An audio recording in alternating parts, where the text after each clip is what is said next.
Jean.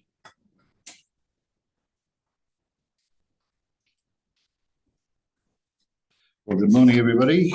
My name is Jean Colthouse, presiding member for the meeting today on the Outer Development Assessment Panel.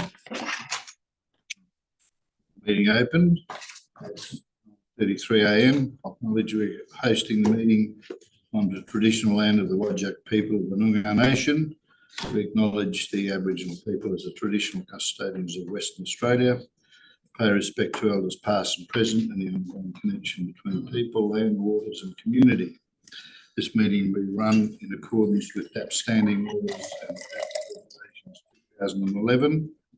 The meeting is being recorded and live streamed on the DAP website, and during the meeting, panel members may refer to technical devices to assist them in considering the information before them.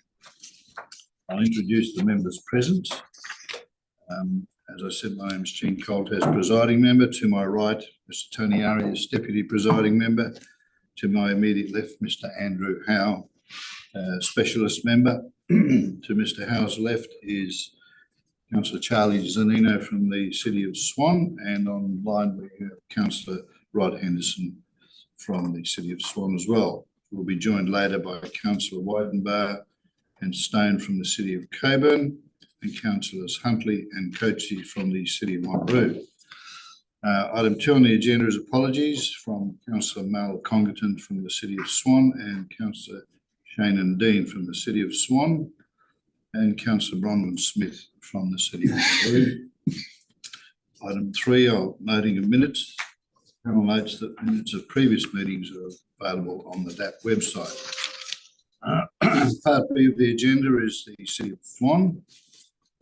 First item is declaration of due consideration. I'll ask members to indicate that they've considered all documentation contained within Part B of the agenda, Part B related information, and information that was sent out this morning. Could I please confirm by a show of hands that members have duly considered all? That's unanimous, thank you. Item 2, disclosures of interest. I'll ask councillors if this item was considered before you at a briefing or a council meeting. No. No, thank you. Mr. Chairman, not in respect of the application. However, there was a deputation several years ago about the lot and its suitability, but as I said, not this application. Okay, thank you. That's okay. Are there any other disclosures of interest of panel members? No, thank you very much. Okay, then item 3 on the Part B is the form under application for a proposed supermarket and retail tenancies on lot 822 Yuildeen Road in Brabham. We have 3 presenters today, and Mr. Fairfowl, Mr. Harrison and Mr. Nolan. And I will ask you all to acknowledge that we have a 3-minute maximum, so talk to the item rather than your detailed presentation. The first presenter is Mr. Sean Fairfowl from Lateral Planning. Mr. Fairfowl. Thank you.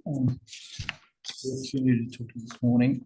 Lateral represents Aldi stores, and specifically with respect to the proposed Brabham store.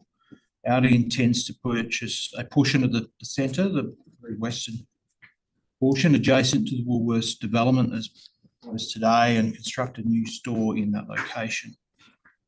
Plans have been recently lodged with the city for to commence the DRP review of that proposal.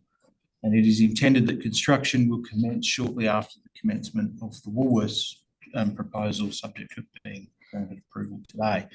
And essentially that's why we're here today, because the proposed Woolworths development is on the critical path for the decision to locate an Aldi in this location. A refusal today will both delay and jeopardise the introduction of a specialty discount supermarket, being Aldi, for the Brabham community. So we know there's a couple of reasons for refusal, and we'd like to touch on those as they impact on Aldi.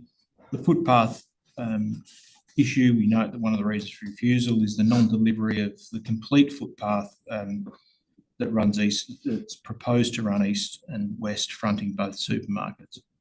Woolworths, as we would normally see them operate, would deliver footpaths so that their customers can conveniently access to and from their centre.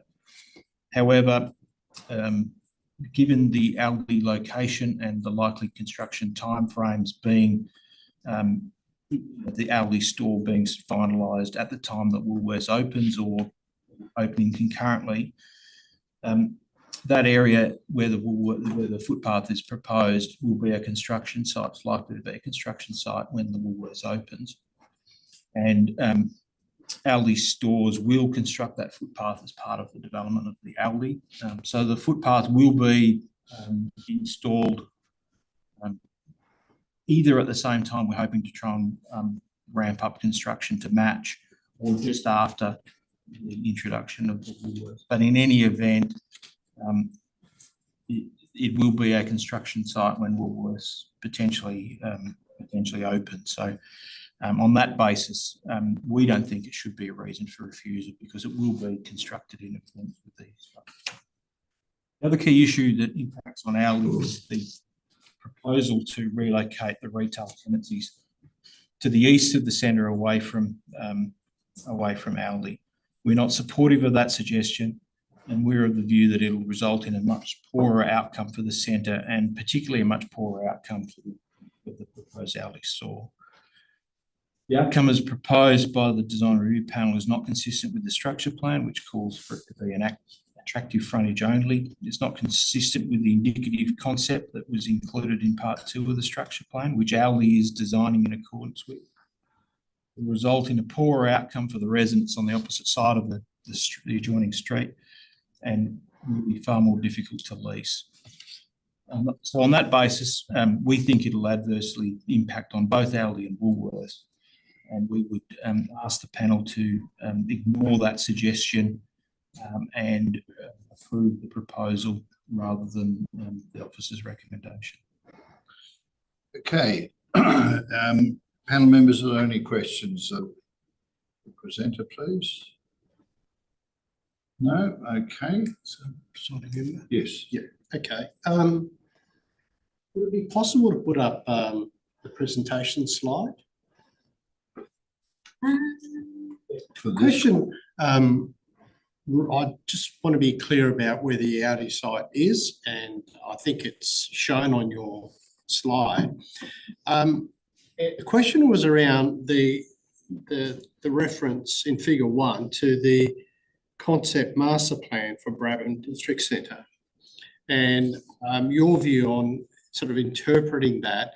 Looking at that, and it's very conceptual, what was the intended interface between Woolworths and what would be another supermarket, in this case Aldi? What was the intended? Well, we took it to be that there would be some sort of retailing in that area. I was thinking more about So there's a car the park. built form and the relationship. Okay, thank you for that. So if you could identify the Audi, I presume it's the one on the western side, is that? That's correct. Yeah. Okay, great. And then just looking at that interface between what would be the Audi supermarket and Woolworths, what was intended in terms of built form and the relationship? Well, you've got two supermarkets and other retail in close proximity, with a car park in between that predominantly serves the Aldi store, but also we took the western edge of the bigger box to have a retail frontage, and essentially the discussions have been on that basis with Woolworths as well. So we had a store that fronts the main entries out to the front, where the pedestrian connection is planned, that runs along the front of both of those,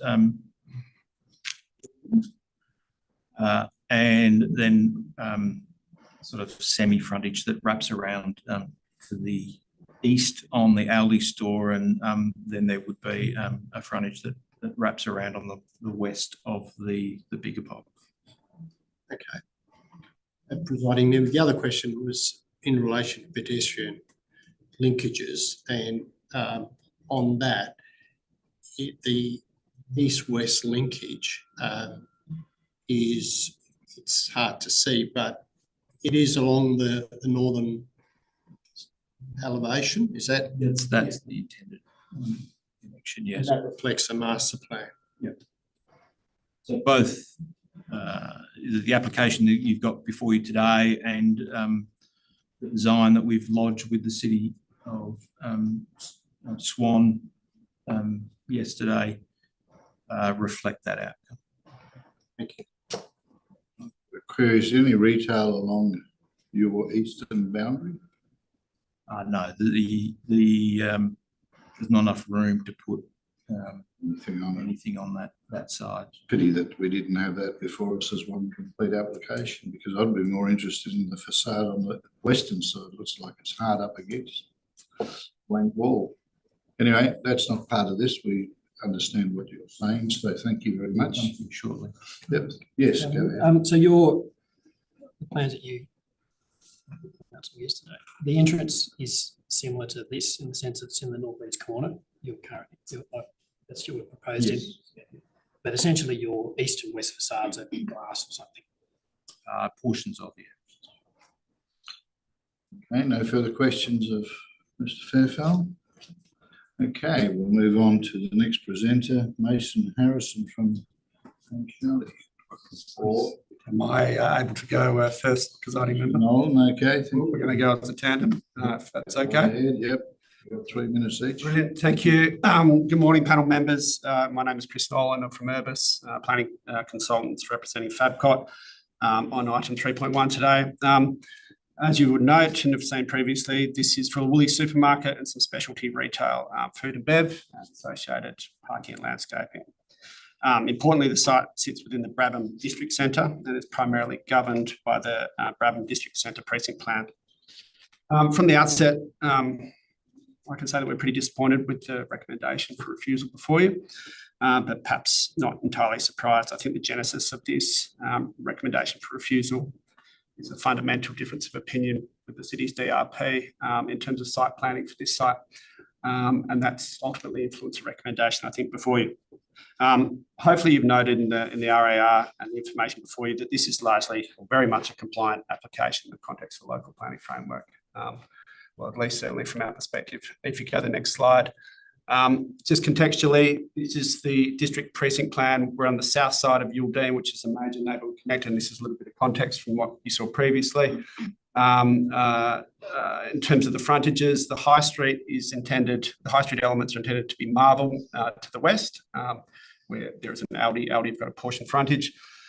Interestingly, there's a little bit of a high street element further to the north, which is also partially constructed, or at least on the south side as well. The other frontages are not intended to be high street frontages, ranging from semi-active to attractive to service. So this is where this sits in the context of the precinct plan. Next slide, please. And just contextually to Mr. Arias' question before, this is just giving a little bit of context in terms of how this is going to be developed. A, B, C, D, it's not going in that order. So Woolies are taking control of this from Pete and the state government. Brabham's a JV between state and Pete. Woolies are taking control of this lot here. It's subject to a subdivision approval. Woolies are lodging this application being A. You've mentioned Mr. Fairfell has talked to C, being the Aldi application. And in time, B, D, and E will come to the fore. Also, in their own right, having to respond to the structure plan elements. So there's a little bit of broader context. Two key reasons for refusal. Obviously, the pedestrian connectivity. I really struggle with this. I'll be honest, the structure plan talks about an east-west connection kind of mid-block. We are doing that, as Mr. Fairfell mentioned. They're doing the remaining portion of that, connecting through to the high street. There are other footpaths as well. Pete, we're providing along Everglade the pedestrian connection up to Yuildeen. We're providing a north-south through the car park. There's also some other pedestrian connectivity to the south along the retail that fronts, I guess, almost west, I guess. So in terms of pedestrian connectivity and what we do with Woolies elsewhere, including other applications in Swan, this is doing a bit. And I think from a pedestrian connectivity perspective, is a pretty good outcome. Next slide, please. The other question is this frontage question, and it seems to be the Everglade frontage being the primary issue. You'll see that is an attractive frontage. If you go to the next slide. So the attractive frontage as per the structure plan talks about intended to ensure good design outcomes for areas where design limitations associated with big box retail and commercial environments and service areas may occur, such as loading areas and inactive halls. Now, the RAR refers to this frontage having loading. I just need to make clear there is no loading here. This is the direct to boot or click and collect. The loading is to the south. In terms of an attractive frontage, I think the timber battens, the semi-mature and significant landscaping and the different materials, I think this is ticking the box in terms of materiality. I understand the desire for this to be more active, but that wasn't the intent of the structure plan in my view, and in terms of what's been adopted by the WAPC not that long ago. And that's where I think there's a bit of a fundamental difference of opinion. But in terms of attractive frontage, we think this is doing enough. Next slide, please. Ultimately, we're disappointed with the recommendation for refusal, but there are draft conditions within the RAR that we're generally comfortable with. 2 minor changes. Condition 10 talks about crossovers to Everglades Avenue being left in, left out. From a functionality perspective, the 2 most southernmost crossovers being left in, left out is very difficult. The southernmost is servicing the delivery vehicles, so it's right in off Everglades into the loading dock and out via Marvel. So that needs to be full movement or at least right in. The central access, again, is the main thoroughfare. So having full movement there, again, really important. We say, again, safe. We provided some additional information on that. The northernmost crossover to Everglades is primarily there for circulation. If you need to be left in, left out, there's no problems there. But that was something that was discussed, I think, with officers early doors. We've also asked for a signage strategy as opposed to the minutiae of signage being dealt with via the DEA, or the individual DEA, and having to do repeat amendments back and forth. We've done this with Swan on Bullsbrook, and it worked really well in terms of the overall strategy and just that being updated as tenancies come on board. I've probably taken up my 3 minutes. We'll then hand over to Mason, and then we're happy to answer some questions if that's okay. Thank you, Mason. Proceed. Thanks. Thank you, Presiding Member and panel. Just following what Chris said, we'll just briefly cover a little bit more of the pedestrian and also if you go to the next slide, going into the connectivity and the tent design principles. So if you go into the next slide, per what Chris said, we started from position of meeting the objectives of the structure plan and the concept master plan included within the documentation. I think as well as noting on that concept master plan under item 4, you actually see a drive-through with parking bays and what have you in there. So that's where we had a bit of friction in terms of understanding why that was being challenged at the stage of the DRP. If you go to the next slide, and it was from the outset, we understood that this initial stage was the connective element of the site charged with delivering an amenable east-west corridor per the structure plan to make way for the future retail developments occurring on the site, as was just discussed with the Aldi development. These pedestrian connections are independent of major loading and servicing routes to the south, and that southern corridor is also buffered from the residential with landscaping, and they will have garages facing that area. So that allowed us to make sure that the pedestrian on the retail side was amenable, safe, legible, and secure without the crossover of service vehicles. If you go to the next slide, you can see that major east-west corridor, the red line demonstrating what we're delivering, and then the black dash continuing on, and then we're interfacing with the existing walkable environment delivered around the site. If you go to the next slide, where the building form and scale responds to that pedestrian frontages, stepping down the bulk and scale and bringing out a wide canopy for allowing for pockets of alfresco, landscape, and comfortable walkable environments that feel safe and legible. With the Brabham Town Centre to be a vibrant, contemporary growth community, the intent was to ensure that the design of the centre reflected this contemporary energy and its architectural styling and form. Additionally, we did note there is some historical nods to be made, which we'll talk through with the DRP, that of its motorsporting history, links, and its prominent airstrip, which is no longer be in the area when this is developed. So we've done this with making sure, doing little nods, like the sweeping edge of the building canopy, patterning the paving, and also considering integrating art pieces or interactive pieces, just as offer users and customers a moment to stop and reflect on the heritage of the place as they go about the main course of business on this site, which is their daily shopping routine and shopping amenity. If you go to the next slide, you can see that east-west corridor is, we got landscaping, hardscape, softscape, cover, seating, planting, and that all the way continues through to the notional connection to that Aldi development on the west. If you go to the next slide, the Everglades frontage is presented with the most active corner featuring the alfresco F&B and adjacent to the main entry of the supermarket on the right-hand side. The architectural elements that come into play on this corner were the large entry roof, the retail canopy that sweeps out into the alfresco area. We have the artwork on the wall, landscape and hardscape and softscape, landscape, hardscape and softscape elements combine, and they merge into this battening screen, which is going to be a very active frontage behind, being the direct to boot. These things are very busy throughout the day. So we're providing that subtle screening, but also you still get a sense of activity behind. And then we have the landscape in front of that again. So if you go to the next slide, which you saw in Chris's presentation. So the building softens and the activity cools down as we come away from the major entry point, but it's still a very amenable and presentable and aesthetically appealing facade. So if you go into the next slide, as you can see at this right on that entry corner, we have the alfresco seating area, the sweeping canopy, the main entry canopy. So all the major architectural elements are coming into play at this point of the design. And then as we move across the car park, if you go to the next slide, the architectural language calms down, allows the scheme a chance to breathe. So the energy is on the street, and then the next bit of energy will be on the right-hand side of the page when the Aldi development comes in. So if we go to the next slide. So the scheme has responded to the approved structure plan and taken serious consideration of the 10 design principles in creating a scheme that will benefit the growing community of Brabham. The scheme offers a functional, legible, and safe space for the entire community, both customers and staff alike, and responds appropriately to its context with its built form and scale, aesthetics, and landscape that are all taking consideration of both the future and historical context of the area.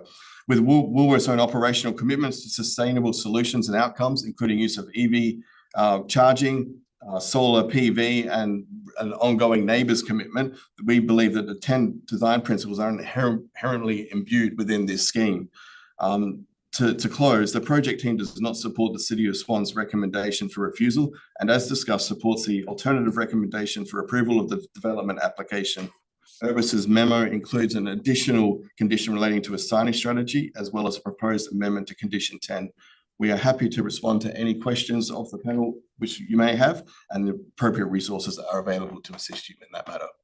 You want to let you go over your 3 minutes, but that's all. I tried to speed through. There's not too many objections to this or any other presenters, so I'll ask panel members, do you have any questions of the team? Yes, Councillor Henderson. Thank you. Actually, I've got a string of questions, but I want to start off with the fundamental. What detail was taken into account in the traffic study for volumes on Yildeen Road? Because I've read the assessment or the report. When I say what, have you taken into account the traffic that will come from Henley Brook Avenue? Through you, presiding member, we do actually have our traffic engineer, Sam Laidlaw, on. He's here, is he? He's here. Oh, okay. So We do. Mr. Fairfax, you can move back if you like. So We weren't going to, lucky we did. Sam's here can talk to traffic volume. Sorry, your name? Sam Laybutt, Laybutt. All right, if you'd like to answer councillor Henderson's. Thank you, Councillor Henderson. Just bear with me 1 second to bring up the TIA. So the assessment for this site is actually entirely consistent with the structure plan for Brabham LSP3.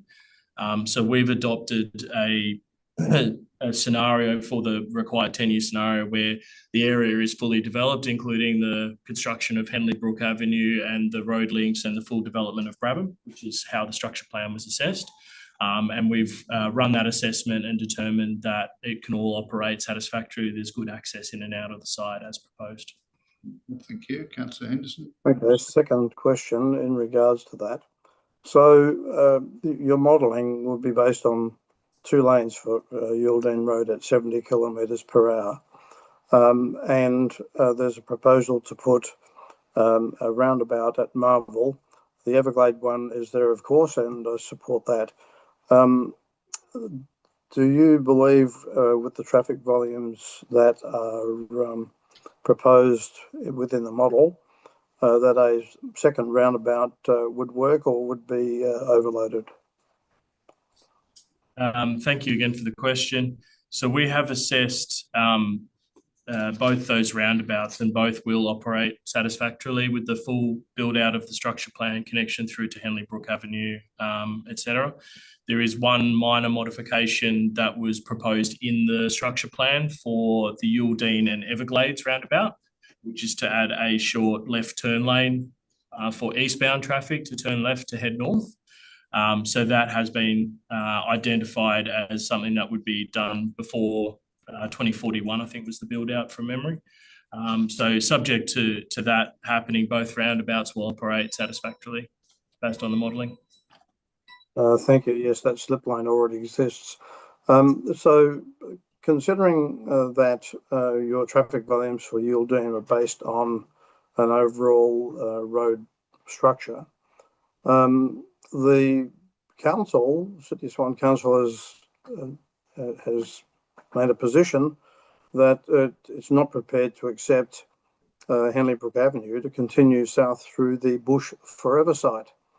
So given that, it would mean clearly that 4 lanes of traffic heading south on Henley Brook Avenue is going to hit Yuildene Road at 2 lanes and be one hell of a lot of traffic. So have you taken into account the fact that that road south may not be built through the Bush Forever site? Like I said, our assessment was based on what was included in the local structure plan, which from memory does include the full construction of Henley Brook Avenue down to Reid Highway. I'm not familiar with the, I suppose, technical assessment that the city's undertaken on Henley Brook Avenue and whether that will be constructed or deferred for a number of years and so on. But in terms of the amount of traffic that is likely to use Henley Brook north of Yuildene, the 4-lane construction on Henley Brook Road would accommodate a connection all the way through to Reid Highway. If that connection doesn't exist, then the volumes that are projected would not be as high. So I suspect that in the absence of a connection through, there won't be as much traffic on that northern section of Henley Brook as projected, and that Yuildene will be able to accommodate that. I'm not familiar with the details or the reasons why the city's deferring or cancelling that extension. It's a Bush Forever site. Thank you. Get into the debate later. Thank you. Okay, any further questions? Yes, thank you, presiding member. First question relates to the interaction with the DRP. Clearly, a fairly negative response in the meetings you've had with the DRP. And clearly there's a difference of opinion about work done to date and the outcomes proposed through the design. And keep seeing the reference to a cohesive town centre, and it's a question I'd like to put to the city's officers, because it does seem that there's been quite a lot of planning work and quite contemporary planning work. Your view around those comments about the town centre and how it might work with the design proposed.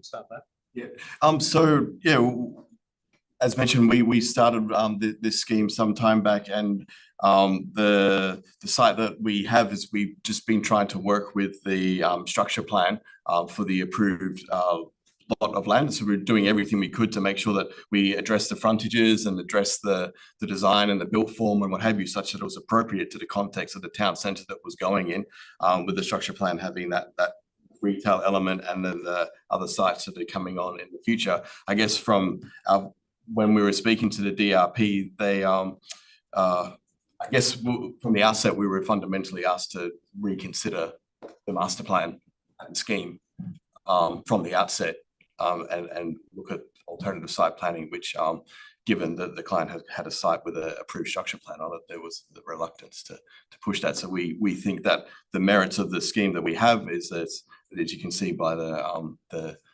tenants lining up to jump onto the site, we think that is fundamentally it's a cohesive town centre for the neighbourhood and will be a convenient amenity. And we've been trying to make sure that we appeal to the other aspects of the DRP we're asking for, in terms of making sure we had appropriate materiality, appropriate build forms, appropriate consideration of the 10 principles and utility of the scheme. Thank you. I have a further question, probably a clarification. On page 27 of the RA, there's an eastern elevation, which seems to be the most controversial one, which is a bit different to the slides that have been presented as part of the submissions. Has it changed, or is it simply the graphics that has changed? Yeah, we added some extra perspectives, because the frontage, the views we had of the battlement facade were quite pulled back and a bit more.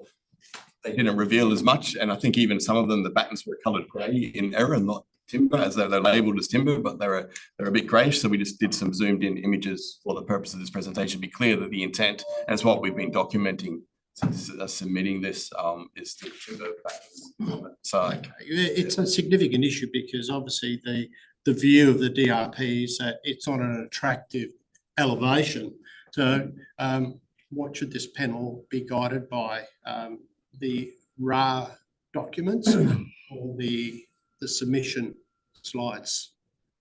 Well, the submission slides were brought in to bring further clarity to what we're actually delivering on the site. So the RA document said we're delivering a screened landscape screen with timber battens along that frontage, and so these images are here to be very clear to the panel that what we are delivering on this frontage. Okay, it's just, I don't know that on the RA elevation there seems to be any landscape, whereas on your one, which I think is a significant issue from a streetscape perspective, your slide does show quite a lot of landscape, and the interpretation is quite different. Although the landscape is there, it's in the plans, but we're asked to remove the landscape from the elevation so they can see the building, that constructed building elements on the facade. So the landscape is still there as part of the landscape pack. So we've got quite a heavily planted out verge on the landscape plan with the associated trees. Okay. All right. Well, perhaps it's a question also put to the city's officers. No, thank you. Yes, Mr. Howe. On the landscape, how much of it is on your site? Because looking at the plans, there's not a lot of room, verge side, in your lot.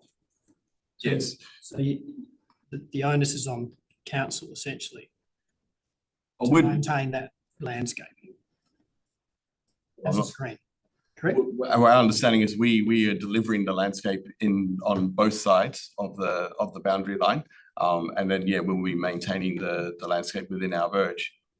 That's correct. But there's not a lot. There's no room as far as I can see There's limited room, yeah. So if you're a resident across the road and you've been assured that there will be a solid landscape screen, but they don't have any, they have to rely on council to provide that. If you go to the plan, the screen is slightly set back. Yeah, I was trying to work it out because the plans we have aren't detailed enough to be able to tell. That's a query, it's all. Yeah. No, the intent is that, but we've got a full planting plan which we're working in the background since we've submitted the DA, which is I appreciate it. The question is, though, where is it on the verge or is it in the lot? Well, it's a bit of both. So if we can bring up the plan, How much is in the lot? I'd have to refer to the plan. Yeah, It is The a landscape plan. concern that you rely on a local authority. I don't have the measurement on me. It's a metre or two from recollection. Yeah, there is something there, and There I'm is assuming something. that's where your battens and Yeah. your like are going to be, noting that there is some significant planting verge side, Yes. which in my experience will need to maintain. Yeah. And do from a customer presence perspective and maintaining a good looking store, they do that. And usually come to an agreement with the local authority. We're working through that at the moment, Midlands, and others. So I get your point. But it seems as though the key structure within, with some planting, noting that there is some significant planting. And it's just to add, that's typical of what we do on most of our retail centres. There is often a lot of the landscape is in the verge, and then we come up to hardscape against the building, and we often have that interface. And because we have quite deep verges already on the site, so it makes sense to plant that out, and then we have a little bit on the boundary side where the building interfaces. Yeah, right. Following on from Iris's comments about your relationship with the DRP, following the first meeting, which was read, did you make what's a summary of the changes that you made following that? Yeah, so we went back. There was the fundamental planning things. We didn't change too much, but we just made sure we bolstered the alfresco area on the Everglades Avenue. We made the north-south pedestrian connection more prominent. And we looked at really beefing up I think we increased the buffer of the landscape on the eastern side of the car parking there. So we got more boundary side vegetation. We also looked at the material palette, add some more further embellishments and what have you on the facade to make it tie in material wise in the scheme. Context stuff, history. Yeah, the context and history, that's right. Yeah, so then the landscape architects put the context, like the paving pattern that mimic the old airstrip. We put a bit more work into the canopy for the canopy to originally it was a more linear shape. We put in the curve and what have you to just that subtle nod of the Brabham history. So it wasn't a direct, this was a race course. It was more like, but here's a nod, you can read about this history on the middle of the interactive piece and just remind you that this is part of the historical context. So those are the type of changes which we made through the DRP process. The site's generally flat. Yes. If you look at the subdivision to the north and surrounding, the developers have attempted to keep their local areas of bushland where there's some retention value in the tree stock and things. This site, at least from aerials, had trees. I don't know if it's been cleared since. Was there any reason why any of that significant vegetation can't be kept on a flat site, given the sort of urban tree canopy proportion percentage on this lot would be extremely low? Is there any reason why, given you've got 38 extra bays, that you can't keep some trees? Does anyone ever look at that as part of this planning and architecture? Not in any, like our landscape architects did go and do a look through the site, but I think, in the context of trying to get the centre, like the retail centre with the associated amenity and the parking, which, yes, it has some bays, but those bays will help accommodate those future sites as well. So there was, it was just trying to make sure that, but so to address your question, that wasn't a specific look at retaining anything that was there. Is that normal practice within your practice to just clear everything and start again? No, we do have some sites where we're looking at retaining some significant trees if they align with the site. But I think just in this particular instance that I mean, even the structure plan, it doesn't allow for those trees to be retained to deliver the yield, so we couldn't, What sort of vegetation is there on there? I seem to recall reading it's fairly low.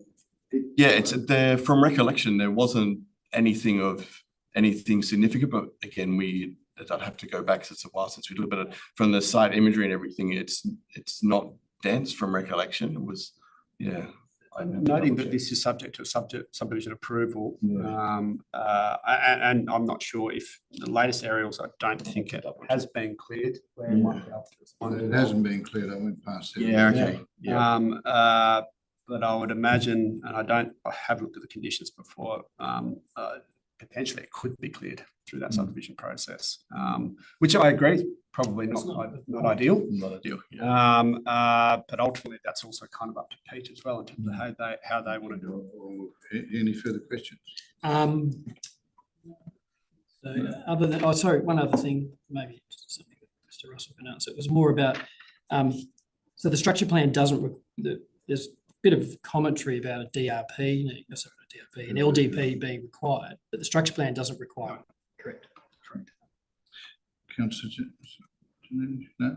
I've got a couple of questions. The pedestrian linkage that goes east-west, I think somewhere it's referred to as being 3 metres wide, unobstructed. That's correct. This here is how wide? On your plan, the pedestrian. Can you recall off the top of your head? It's still 3 metres? Yeah, it's still 3 metres. Yep. But it does have some planter boxes in there. Yeah, but it's 3 metres clear, isn't it? Yes, it's 3 metres. It didn't appear that way on the plan that I was looking at, but that's okay. And that, I assume that's going to work through the Aldi site as well. Yes, that's the intent. It just continues through. In your site planning, what stage was the Aldi site being considered from the earliest stage? When did that? Oh, that conversation has been going on for some time, I think. Yeah. Was there any thought about combining the two? I mean, there was mention made of the dog swamp problem with the two separate Woolworths and Coles supermarkets. I think it was because there was, from our understanding with the council and the structure plan, was a desire for a building to be on street, on Everglades, and not set back behind car parking, integrated with the supermarket. Okay, well, the comment about dog swamps a bit different because they've got a barrier between the two. It's integrated. Okay.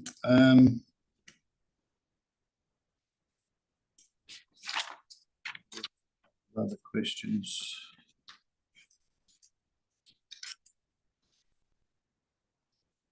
Are you familiar with the Coles supermarket to the north? Yes. What's abutting Everglades? Everglades is the landscape buffer, and there's some future in terms of beyond. What's the? It's the service dock for the Coles. You mean? Can you see all of that when you drive along?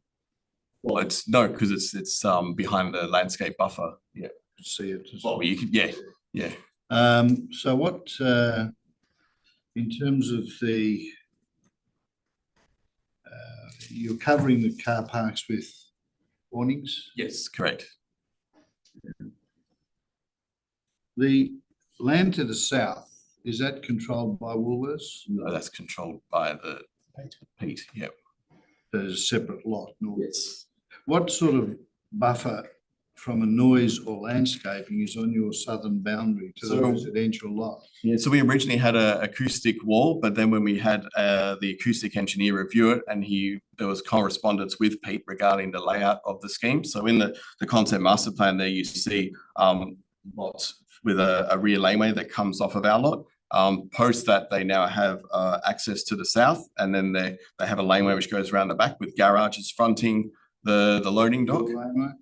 So there's an independent laneway for the residential that's running parallel to our laneway, and then the acoustic assessment was that the garage is providing the noise buffer, and any acoustic wall or anything additional to that would be not required. I did read that, but what about intermittent, trucks reversing, beeping? Because there's no restriction on time for it loading and unloading at the Woolworths stop. So there's a where the truck does the reversing movement, there's a small wall, and then there's there's a small tree barrier, and then the garages, and that's the acoustic engineer did the assessment based on. I don't think he addressed the tonality of a vehicle beeping at 2 o'clock in the morning. So can I interject there? And it's not a condition on there, but as you might be aware, we've accepted it and actually almost encourage it on every application, delivery management plan. And deliveries can only be between 7 a.m. and 7 p.m. I think there's a misconception that Woolies have 10 deliveries a day. They have, I don't know, 2? 3 at most. 2, 3 at most.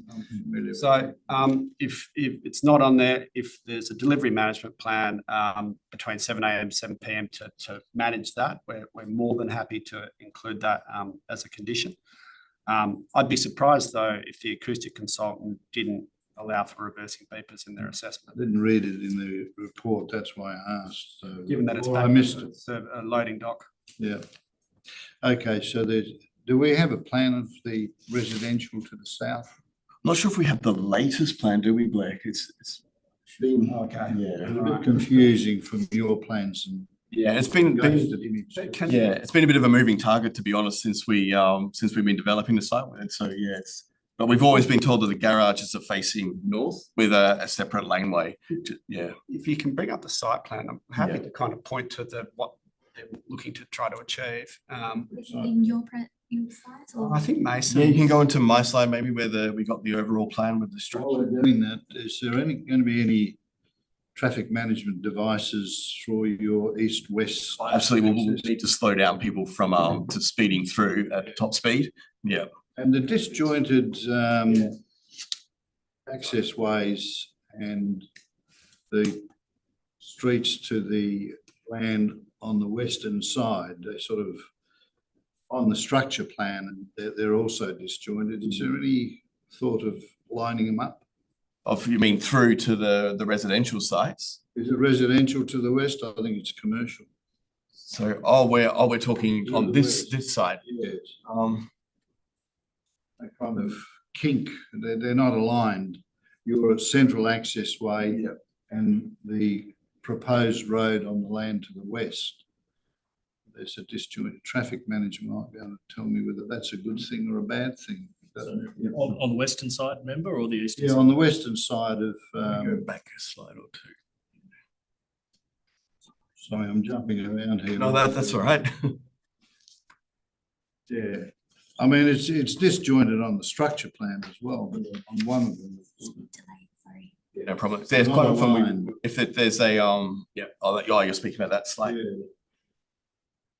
Well, I suppose it doesn't matter too much because they are, well, one to the north is the central spine, one to the south is just delivery vehicles. So. But the one to the north, was there any thought given to lining that up? I don't know if it matters because the one on the eastern side is not aligned as well. Anyway, I'll leave that one for the time being. But there's, the land to the south. Let's see, back.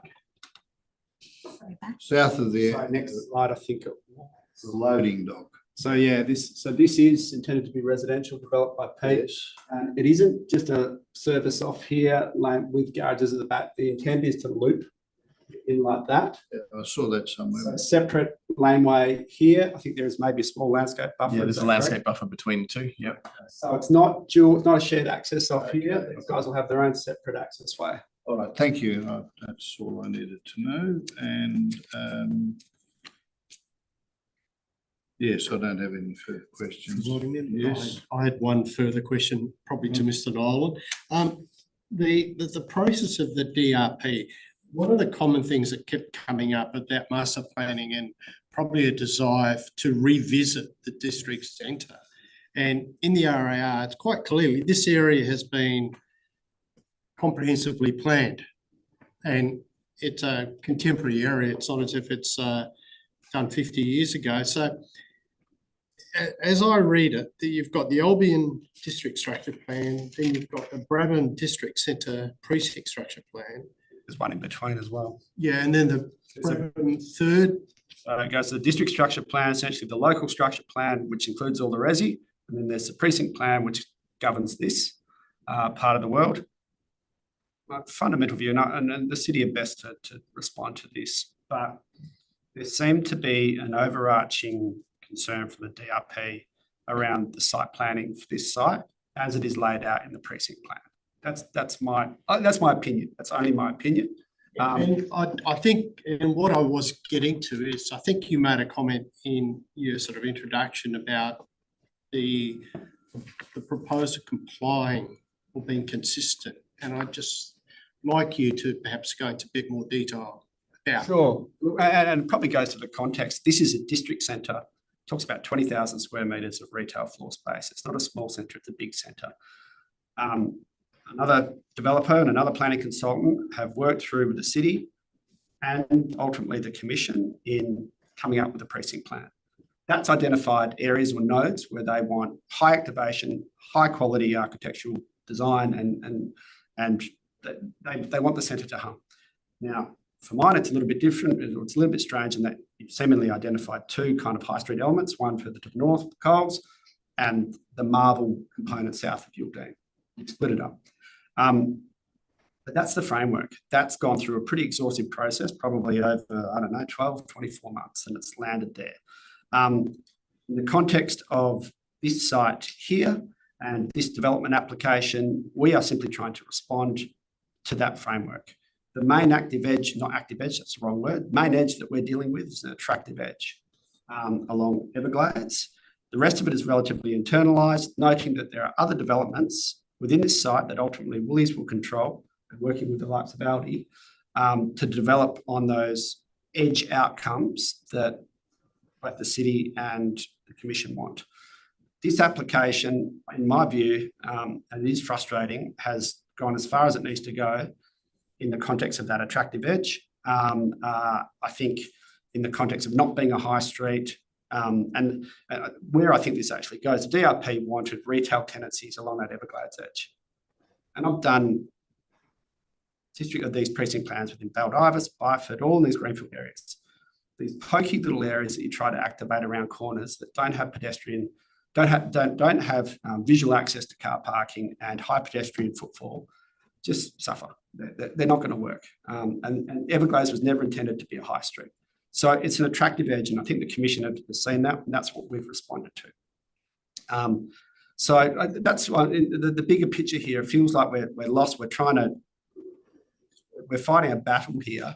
It's not consistent with the framework that's been, as I said, probably laboured over for a couple of years. And I think we're going as far as we need to go to respond, noting that there are some other sites that need to do some heavy lifting in the context of responding to the structure plan outcomes. So that's my sorry. Thank you.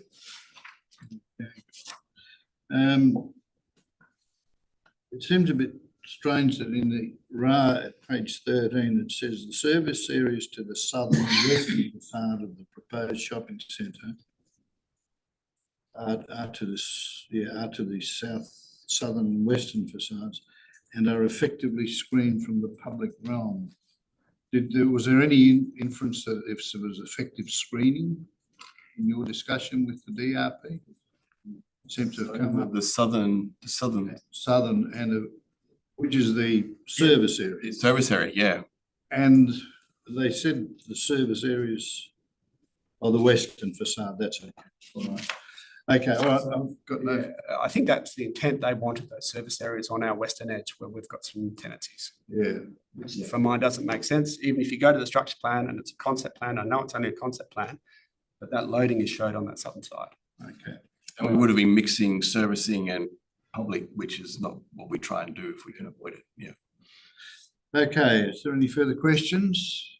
If not, thank you. We may have further questions later, but at this stage we will move to the report and the recommendation.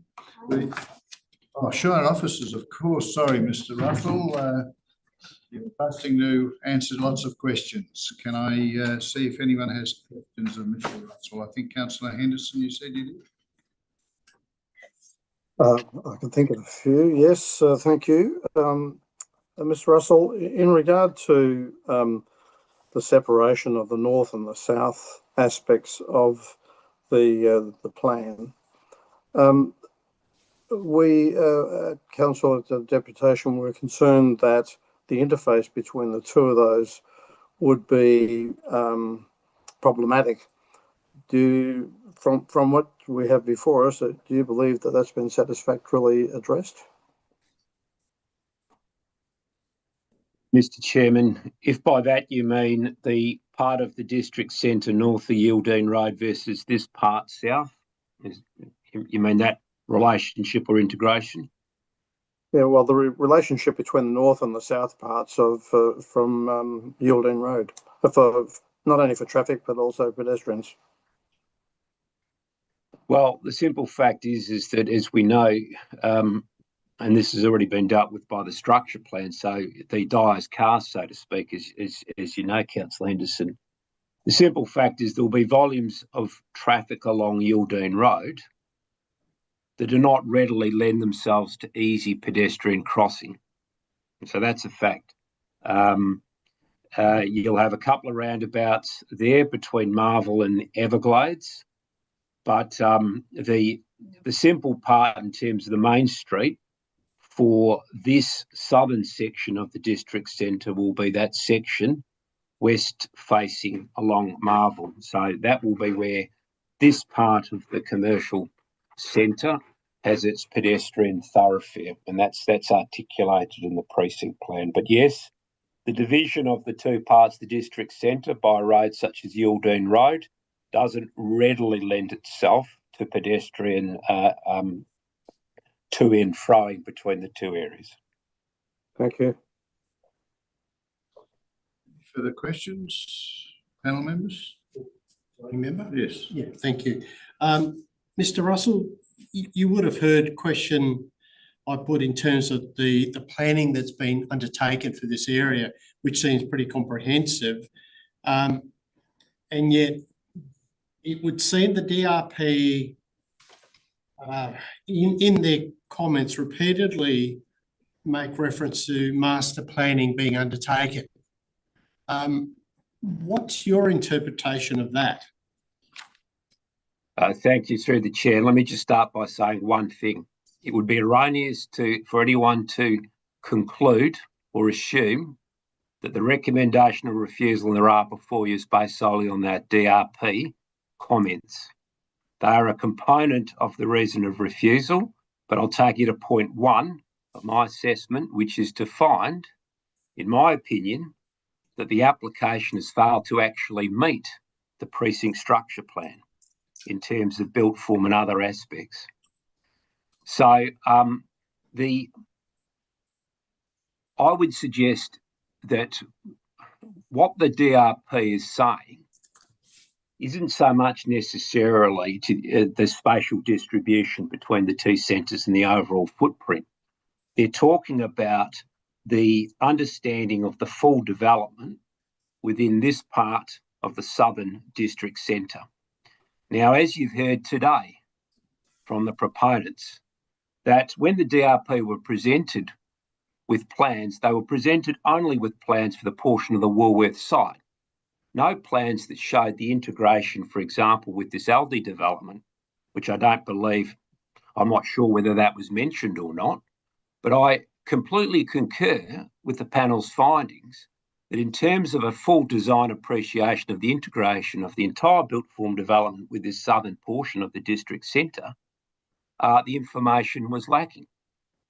And I'm also sorry to say, and you've heard it said by the proponents, it's disappointing, and I concur wholeheartedly it's disappointing.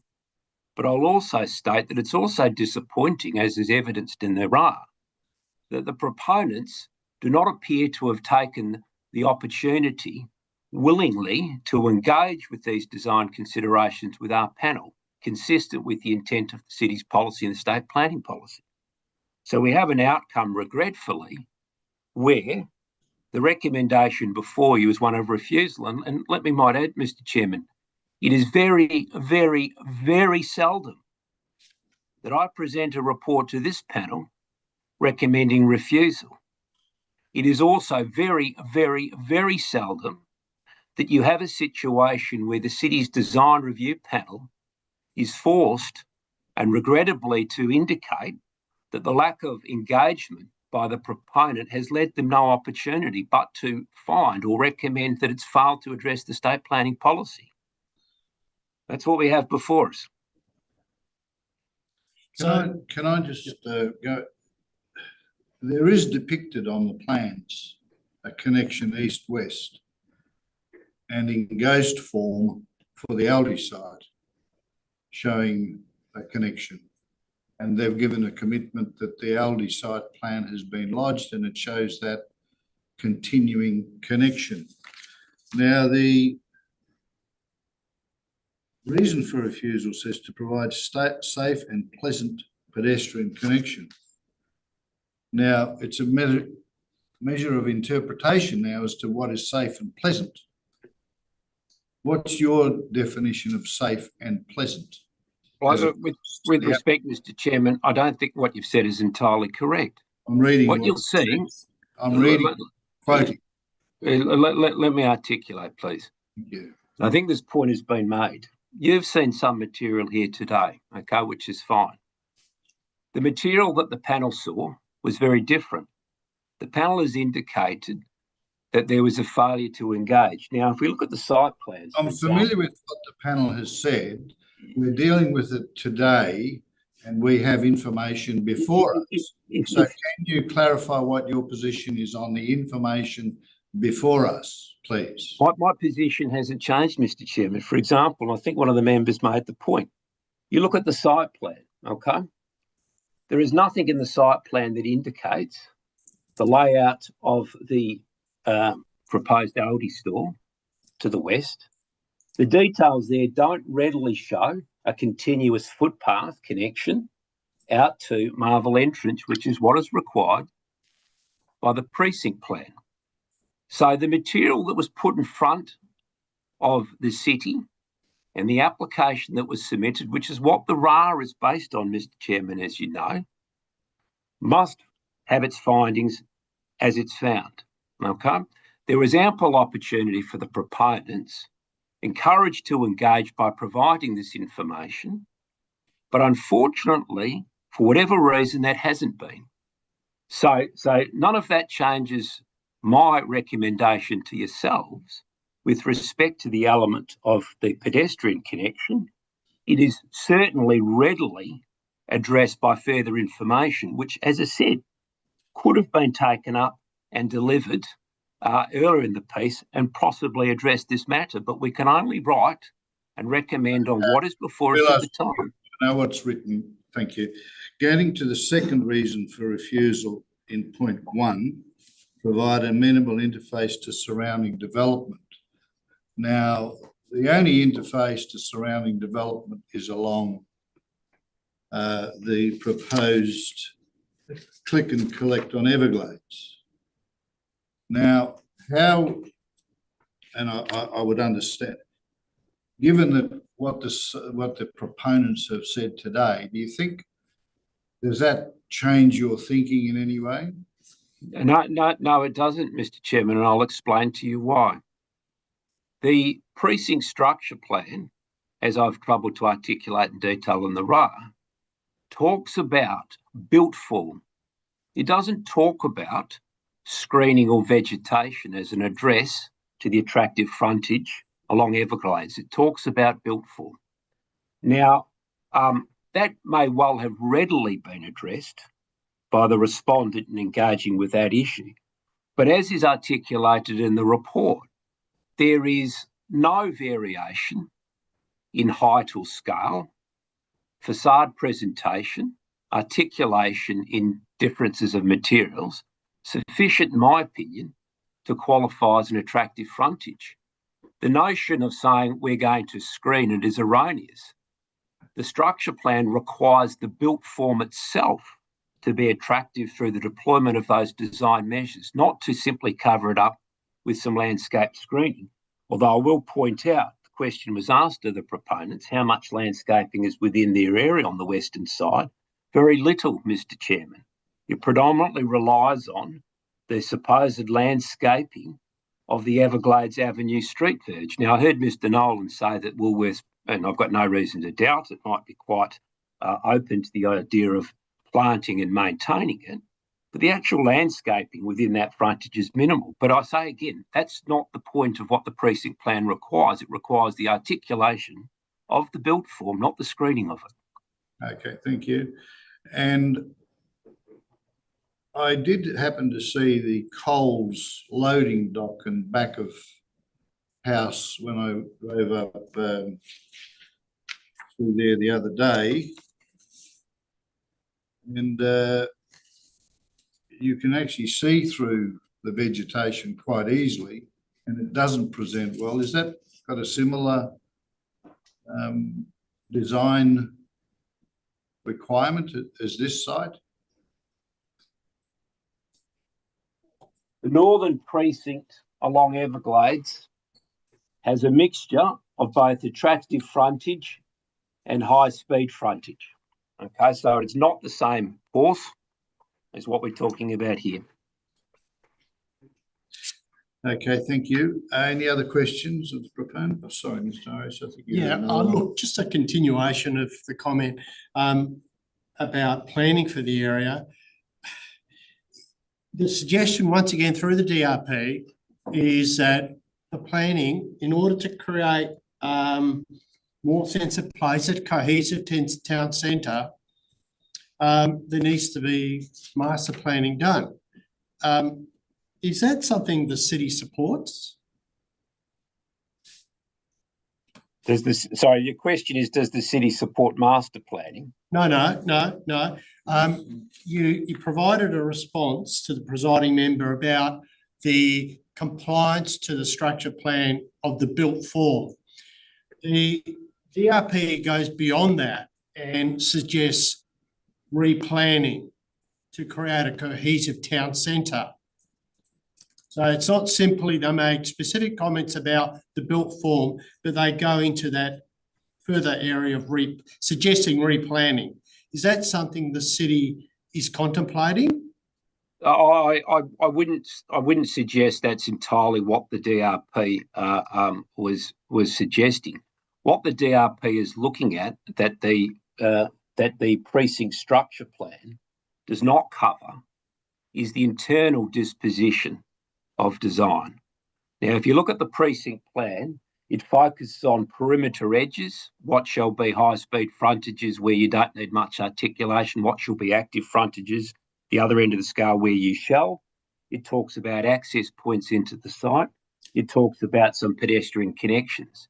It doesn't go into the detail. So it's one component of the instruments necessary to consider good design for a centre. And that's where the state planning policy design principles pick up.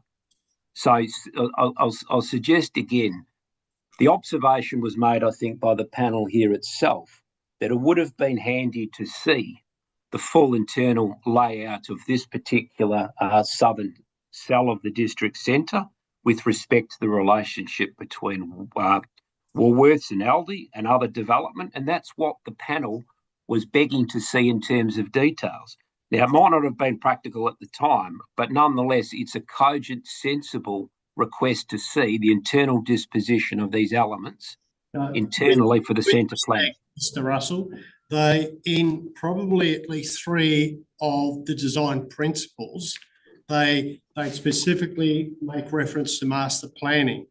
And my comment was, and you would know, as a decision maker, we have plans that have been through a public process endorsed by authorities, the relevant authorities. In this case, there are a number.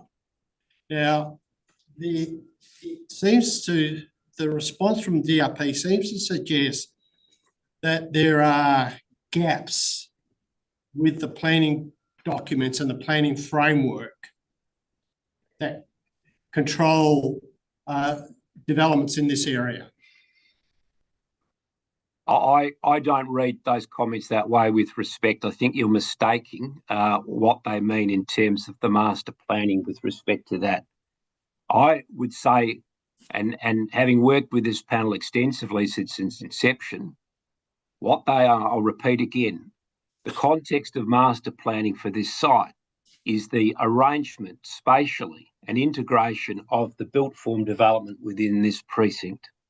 Okay, that's the context within which I think we would reference their desire for a whole holistic master planning, not to see an individual application that for a portion of this part of the district centre that doesn't have any other detail as to how other component parts fit in, be it the integration of car parking, pedestrian access, or the rest of it.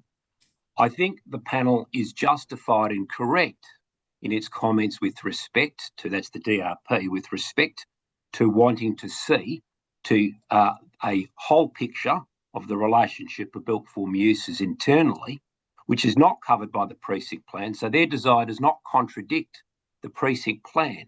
It adds another layer of more in-depth detail with respect to the internal configuration or master planning of the site block. That is how I understand cogently their arguments, not in the manner of the broader structure planning for the district centre, the fact you've got north and south and the rest of it.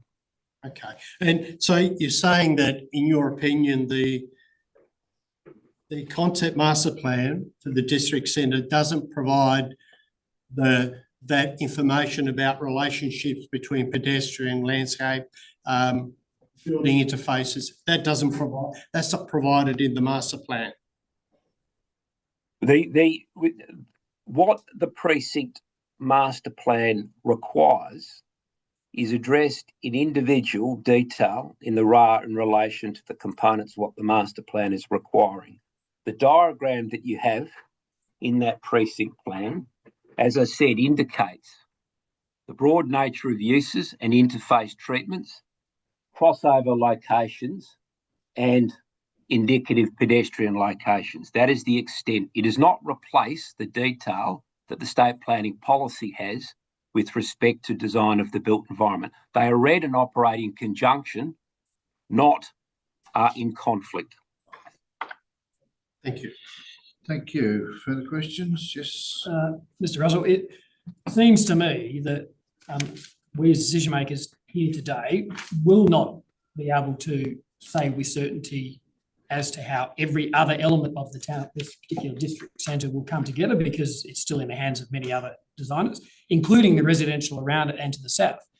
So do you agree that we have to make a decision based on most likely outcome and what seems rational and logical, and that's how we then make those planning decisions in the absence of, and as you said, a planning framework that shows concepts and those things? An example being your concern about the pedestrian link not extending all the way through to Marvel, when it would be illogical for Woolworths and as a proponent to provide a link that went nowhere. So we are making an assumption that that will connect through. Do you agree that that's a reasonable assumption for us to make a decision today? It's, with respect, it's not for me to tell you whether your job's easy or whether your job's hard. What, as you know, you need to have due regard to all of the elements of the planning framework, and I take you back again to my clear recommendation. The recommendation is, to the extent there is a precinct plan, structure plan, okay, my report says to you that I don't think the applicant has done sufficient to demonstrate that they have provided an attractive frontage to Everglades. Now, make no mistake, that is easily addressed, could have been easily addressed with some more detail. So there's that element. The state planning policy has detailed elements to it. So when I have an expert panel indicate to me that they don't think various elements that it's met the SPP, okay, then I've got to have due regard to it. And what's more, I concur with it. It's open, as we know, to yourselves to appreciate that there may be constraints in this applicant providing information or endeavouring to provide information that addresses those matters. But I think the salient point here is, and I've said this from the front, there has been, for some reason, a reluctance or an opposition to engage. I believe if the proponents had brought more of this information to the table and been more collaborative, then the panel may have got to a different point. But I think that's the other thing here is, for whatever reason, and it might be timeframes or project constraints, The proponent, very peculiarly in all the DRPs I've seen, has failed to take the opportunity to engage collaboratively and meaningfully with the panel, and it's regretful at the end that the panel has found those views. But as you say, it's up to yourselves as the panel to give what due weight or not to the recommendation with respect to the state planning policy, as you will. Thank you. Questions? Are there any more? If not, now I can move to the next phase of our discussion. We'll move to the report. In order to do so, we require a mover and seconder for the recommendation for refusal. Do I have a mover? Councillor Henderson? That's moving to refuse. That's right. And do I have a second? One second, just Councillor Zeno for discussion. Okay, Councillor Henderson, would you like to speak to your motion? Thank you, Chairman. I'll base this on one fundamental, and that is that this application is far short of being complete in my mind. There's multiple external and internal factors. Many of internal factors we've spoken about already, so I won't go over those. But certainly the external factors from the discussions we have had at the council in terms of the split of a north and a south centre that we see here is problematic, and there in a number of ways, and I'll get onto that. Firstly, Yuildene Avenue is a significant road heading roughly east-west with a northern kick at the eastern end. That connects to Henley Brook Avenue, which is ultimately a 4-lane road. The reason that Yuildene was 70 k's an hour was to be able to support a significant traffic flow coming off that road, Henley Brook Avenue, which is in construction, although it's not proceeding to Yuildene at this stage. The northern parts are in construction. There's a very clear indication from the council that the Bush Forever site should not be impacted by a further extension heading south through the Bush Forever site from Yuildene and Henley Brook Avenue, which means significant traffic flows coming out of the urban parts of the north would want to use Yuildene. And I'm surprised to see that the detail in the road traffic information showed Yuildene as 2 lanes. Discussions with staff are asked very specifically, should Yuildene have to carry significant traffic? Should it be 4 lanes? And they said yes. And so therefore, I don't see anything in terms of land being taken off the northern part of this proposed site being dealt with, because it would have to be. It would then mean that Everglade and Yuildene would need to be a 4-lane, if you like, around about 2 lanes in.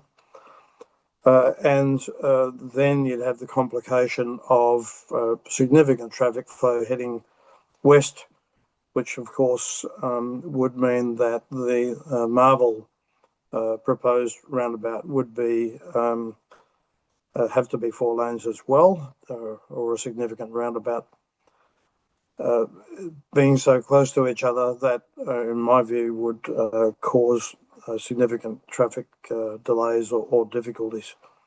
So the point I want to get to with all of this is that these things haven't been dealt with, and I think we've got to be sure that we get all of that traffic management aspect of it dealt with, because traffic heading north and south, there's also a high school designed a little bit further south.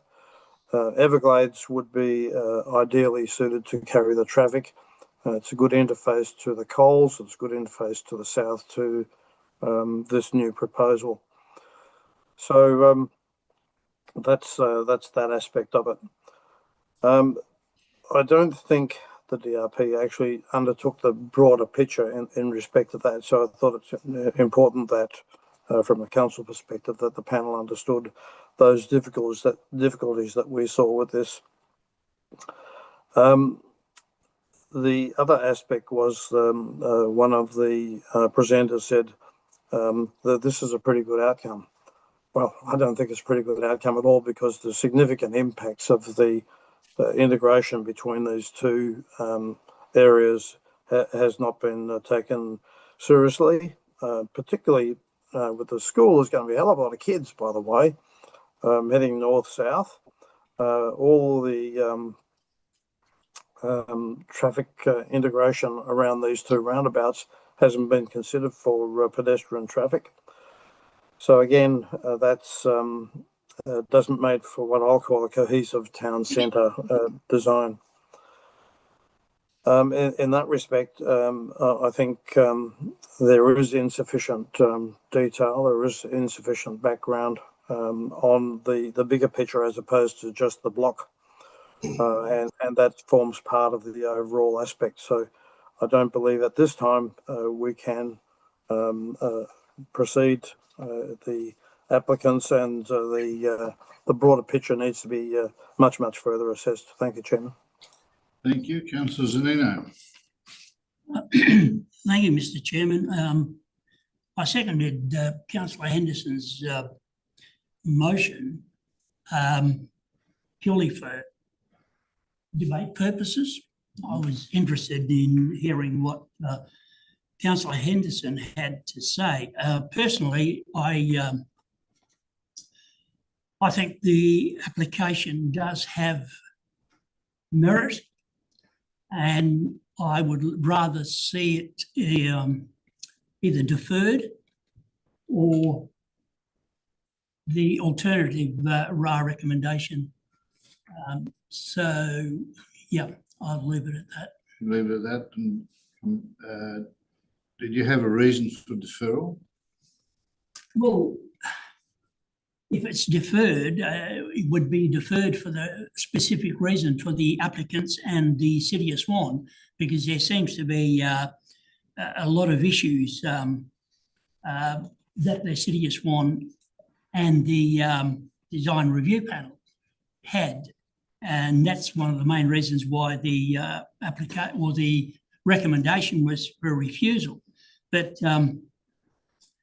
seeing or looking at what was presented today by the applicants, to me it seems it's kind of different to what the original application was to the city. So I think that by deferring it, it gives the applicants and the city a chance to sit down, resolve the differences, and then it can be brought back. Can Councillor introduce a deferral motion at this stage? No, I have to deal with the substantive first. No, we're dealing with substantive motion. Okay, so, okay, all right. So you spoke. All right, you can leave it at that and then comment at the vote. Yeah. Okay. Any other member wish to speak to the substantive motion to refuse? Presiding member, I'm happy to speak to it. I won't be supporting it. In terms of addressing the specific reasons for refusal, the reference to pedestrian linkages baffles me, because we've heard from the applicant and we've seen on the plans they are to be provided. They're also to be provided in the general area shown by this district structure plan and the master plan. We've also heard from the applicant, and looking at what the plans are dimensioned, it would appear that they are 3 metres wide. They're under cover, which is required by the structure plan. So generally it would comply with those components. So I can't support that element of it. In terms of the second dot point, which is providing an amenable interface surrounding development. Once again, that is an opinion. We've seen the plans, and I think particularly the eastern interface provide an attractive presentation to the street. Could it be improved? Potentially it could be improved, but once again, in terms of compliance, I think that in itself is not a sufficient reason for refusing it. In terms of point two, I struggle with this. I did make put questions around the planning for the area, and Mr. Russell's responded to that and clearly has a difference of opinion in terms of what that means. As a decision maker, we must have regard to these comprehensive planning documents and the very contemporary documents. And in my mind, what's being presented generally complies with those documents. In terms of the design principles, I think generally the applicant has responded to that. There may be areas where it could be improved, but I still read the predominant position of the DRP is that they seem uncomfortable or dissatisfied, might be a better way, with the detailed planning for the town centre.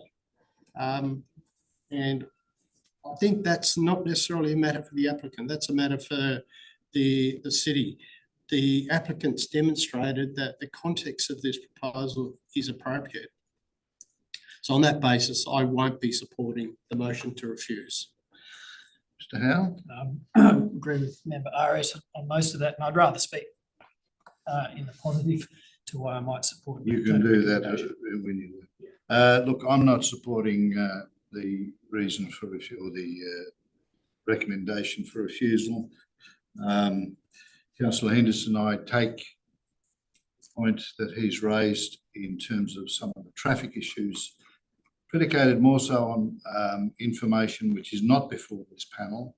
I don't think it forms part of any cohesive planning or traffic policy at this stage at council. You mentioned that council's not happy to support it. We have nothing in front of us today. Neither had the proponent traffic engineers had that information before us. They are working based on the strategic planning documents, which show traffic flowing on roads that have been agreed to. I think the Planning Commission may have already set acquisition plans together. I'm not sure, but there's nothing before us that demonstrates the problems that Councillor Henderson has shown. In terms of the reasons for refusal, I would rather speak to the alternative motion in regard to the decisions that I make today. So that being the case, Councillor Henderson, you have right of reply. Thank you, Chairman. Sounds like an uphill battle. But there are a couple of points to cover here. The traffic issues, certainly in respect of the road traffic report or the traffic management report, did refer to older information as opposed to further information that may have been available but not in the report. That's what I attempted to do here, was to let you know that those things are current, and what the department has decided and what the council have decided are still up in the air. So that in itself, I think, is a very important aspect of the integration between these two centres, particularly with a road between them, with potential widening to 4 lanes. The application of 2 roundabouts on top of each other, all of those things need to be fully addressed. And so from my perspective, the applicant does need to go away and fully assess those things, and the detail of fully put before the panel. I don't believe it's good planning to make decisions based on only some of the information, and that's what I see here, only some of it. There are much wider impact issues. It's not just about one side; it's about the overall area of the structure plan. I'll leave it there. I certainly still consider that I will vote against the application proceeding for refusal because I do feel strongly that we only have part of the story here and they should go back to the drawing board. Thank you. Thank you. That being the case, I'll now put the motion to refuse as per the responsible authority report. All those in favour? 1 against? 4. Thank you. The motion is lost. We do have before us an alternative motion, and it's to approve with conditions as listed. So we can go into discussion on that. Do I have a mover for the alternate? Member Arias. Do I have a seconder?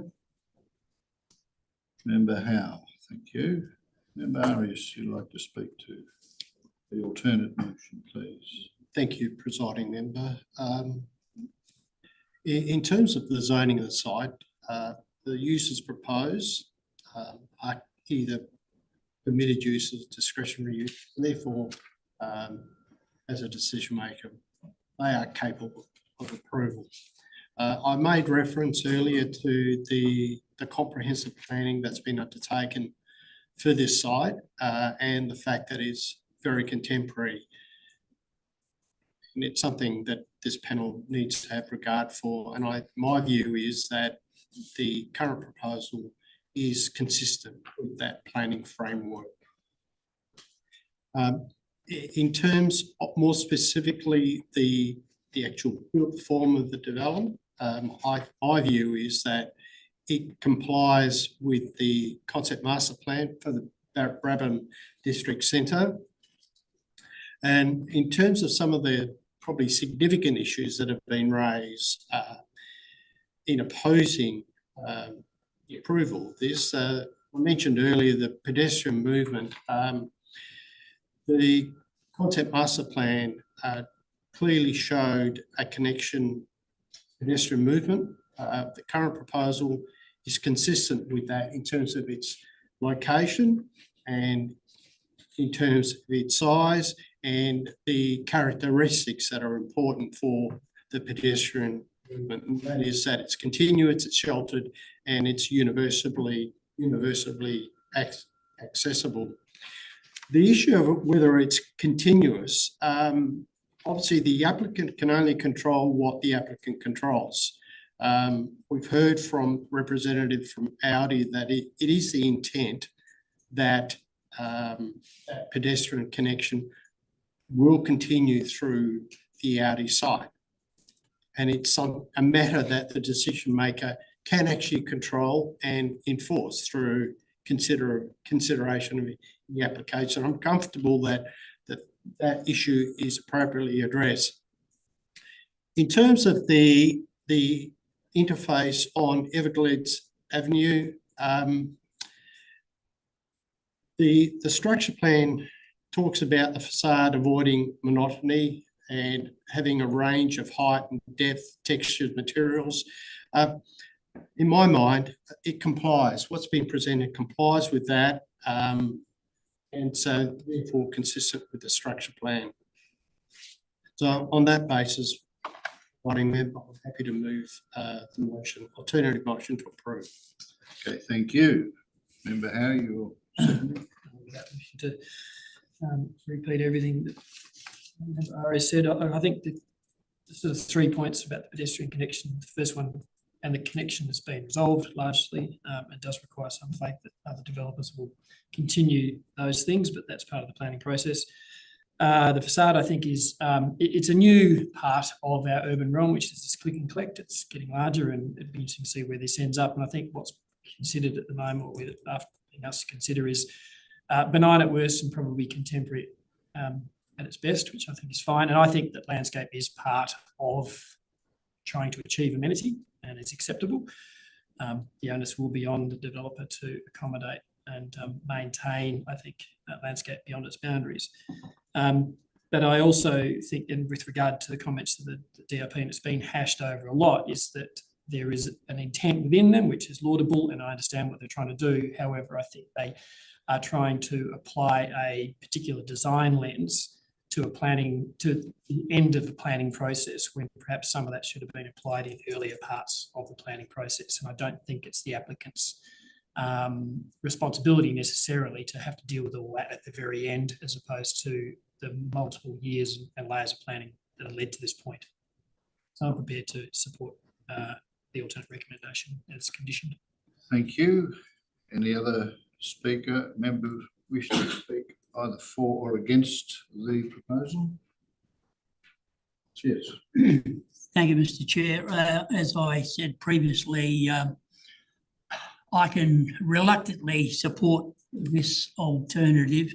My preference, as I indicated, would have been for a deferral, which would have made it a lot more palatable, in the sense that if it was deferred, the applicants could have gone and sat down with the city and ironed out their differences very quickly, and it could have come back to this board, and it could have been approved without all the innuendo, I suppose. Are you moving a recommendation to defer? Well, No. Legal motion anymore, so you have to deal with this. Yeah, we're dealing with this motion. All right, well, there we go. So, yeah, as I said, we have to deal with what we've got. I think that, as I was saying, with the material that was presented to us this morning, obviously it's slightly different to what was presented, and this could have quite easily been sorted out. But yeah, I'll decide. Okay. Thank you. All right, Councillor Henderson, you wish to speak? Yes, thank you. It's regrettable that we've got to this stage, in my opinion. The earlier proposal from Councillor Zanino still stands, it's foreshadowed, and I think it is a way forward. There's multiple reasons for this to be deferred and to go back for further consideration and properly assess and detail with the outstanding issues. Certainly, that's an avenue I think we should take. By refusing this, we can then take Councillor Zanino's proposal to defer the matter, and I think that's would be wise, given that there are factors outstanding that do need to be dealt with. So I'm going to vote against this, such that Councillor Zanino's deferral can be heard. Thank you. Okay, thank you. Well, I'll put the kibosh on that because I'm supporting the alternate motion. I reiterate Mr. Harris's comments that this proposal achieves and addresses the planning framework that has taken decades to get, and the fact that maybe there's some concern about the fact that the town centre, the Brabham District Centre, is split by Yuildeen Road. Well, it's not unusual that district centres have major roads going through them. You look at the Joondalup Centre, There's traffic running through Whitford Centre. These things happen. It's regrettable, perhaps. Maybe this, in hindsight, this centre should have been contiguous with the area north of Yuildene Road. But that's not the case. It's gone through iterations over a number of years for this area, not just in terms of the juxtaposition with the area north of Yuildene, but it's to service the area to the south and the east as well. The more you drag that component away from that precinct, the Brabham area, it takes those residents further to go to their shopping areas or the retail areas. The uses proposed on this are consistent with the planning framework. The master plan for this site showed a layout, and if the design review panel wanted to have that revisited, then it's probably missed the boat as far as that's concerned. The internal layout, I made the comment that it would have been good to get the application for Woolworths and Aldi together. That would have demonstrated, to my mind, the linkage, pedestrian linkage. I think we have to go to the fact that there is a east-west pedestrian linkage. It's in line with the width that's proposed in the structure plan, and it does link through to the Aldi store. It's to demonstrate that it's there. Now, I think Member House said we have to have a faith in the developers for the Aldi store to incorporate that. It's not just the master plan is a planning document that's administered by the council. The council would determine whether this linkage is put through on the Aldi plan. If it's not there, the council can insist on it being there. And the next development assessment panel will have the ability to do that as well for the site if it comes before it. So I disagree with the fact that this application before us doesn't allow for safe and appropriate pedestrian connectivity through the site in accordance with the master plan for the site. Other aspects like parking, landscaping, bushfire, traffic flows to and fro the site. In particular with traffic, that's been covered through the demonstrated and historic and the way in which the proponents for land development and property developments have to comply with, and that is with the information on the future planning for this area, traffic flows. These proponents have to use that information because that's the current information. What may or may not happen in the future with council's decision on the Bush Forever site, that's nothing that these proponents can look at because it's not seriously entertained planning proposals through the planning framework that we operate with. So looking then at the western facade of this development, I agree with Mr. Arias that it does have all of the attributes of the planning policy or the structure plan, and I think that in terms of its visual impact, I think it's a good outcome from a visual point of view.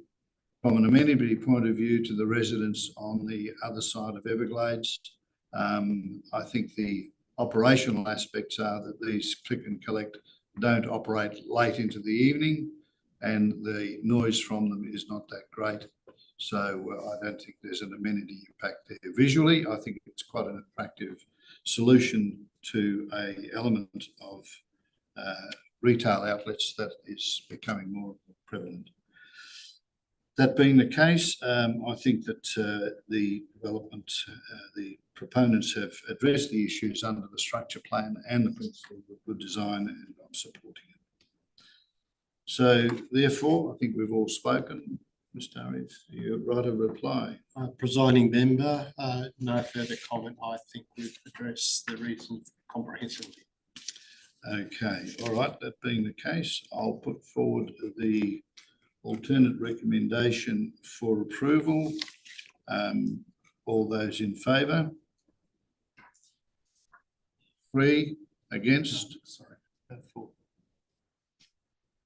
councillors in favour. I voted for it. Yes, yeah, 4. That's what I said, 4. I thought you said 3. Did I say 3? Yeah. Look at that. Okay, 4 again. Well, I hadn't seen your arm go up. Sorry, that's the reason. Okay, so 4 and 1 against. The alternate recommendation is carried. Thank you. Moving on in the agenda to item 4, Form 2 development. Oh.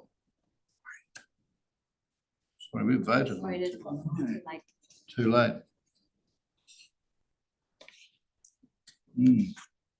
No one moved the,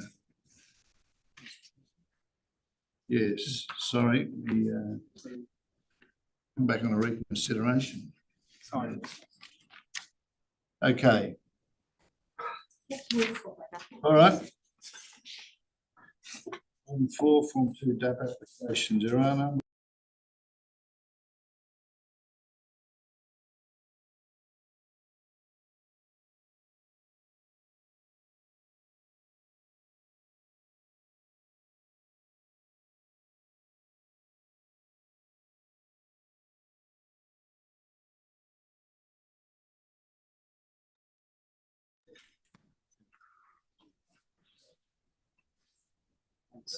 Presiding member, do we have a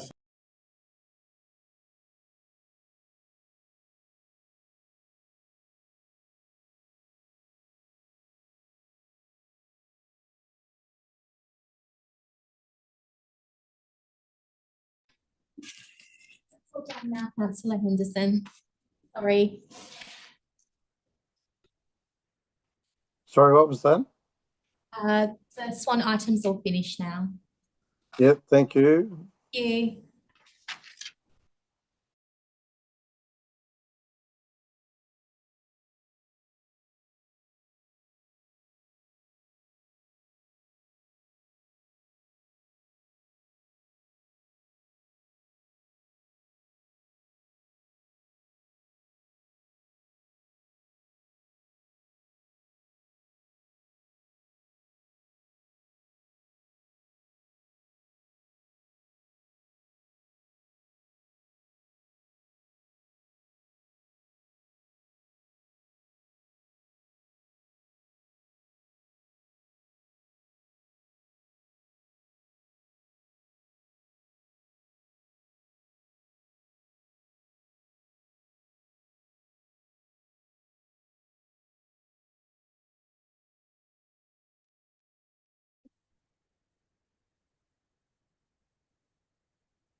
Jimmy out of the way here. All right. There he is. Okay, well, let's move. We're moving into part C of the agenda for the City of Cockburn. And we are now joined by Councillor Weidenbar, and Councillor Chantel Stone is an apology. So before we move on, I will, item 1, panel members to indicate that they've considered the documentation contained within part C of the agenda and part C related information. Can I please confirm by a show of hands? Thank you. That's unanimous. Item 2, for this part of the meeting, I'll go back and say that meeting is being run in accordance with DAP standing orders, and panel members may refer to technical devices throughout the meeting to assist them in considering the information before them. Move on to item 2. Councillor Weidenbar, was this item considered at a briefing or council meeting? No. No, thank you. Any other disclosures of interest from panel members? No. Okay, then we'll move on to item 3, which is 3.1, a mixed-use development of multiple dwellings and lunch bar at number 11 Garston Way, North QG. We have one presenter, Mr. Dopel. You have 3 minutes to make your presentation, after which you will be open for questions. Thank you. Thank you. Good morning, presiding member, panel members and all present. My name is Kim Dopel from Dopel Marsh Architects and Planners, and I speak in support of the RAR recommendation. I think it should be RA recommendation for approval of this mixed-use development.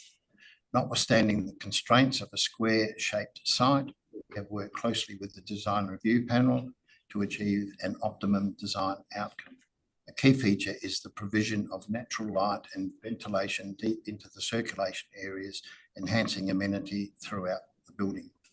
The development also seeks to create a strong sense of place and community with the inclusion of a cafe and a public petanque or bocce court, encouraging interaction and activation in the manner reminiscent of many European villages. Public art is proposed to be integrated within the built form, further contributing to identity and character. In addition, a generous communal open space incorporates an outdoor cinema, providing shared amenity for residents. We appreciate the constructive role of the responsible authority throughout the assessment process and confirm that we accept and have no concerns with the recommended conditions of approval. Thank you. Thank you. Panel members, are there any questions of Mr. Dopel? No? Yes. Member Howe? A detail one. Have you considered the appropriateness of a large area of what is attractive metal screening 400 metres from the beach? There's another development not far away which has used it, and so a couple of years later it's already rusted quite badly. Just wondering if you had considered that as an issue. You have a lot of metal screening on your facade. Right.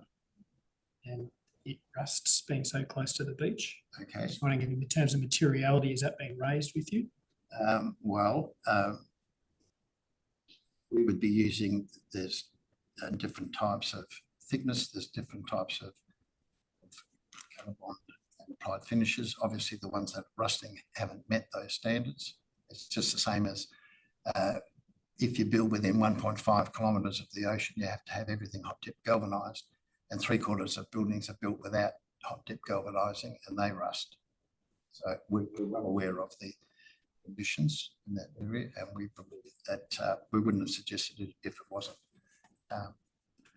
At the same with the roof, we'll be specifying the thicker metal sheeting, and the colour bonding will be in accordance with the marine environment.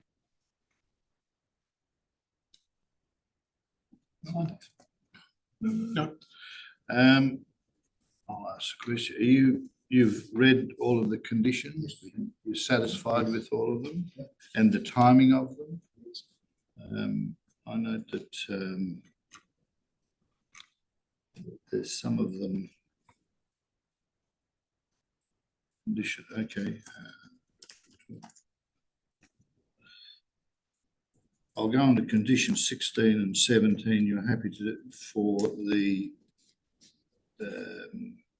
section 70A notifications to go on titles. I think we have a difference there. I'll speak to the council about that. All right, thank you. We'll ask questions later, but we'll go now to Riley Brown at the City of Cockburn. Riley, is there any comments you wish to make regarding the RAR or queries?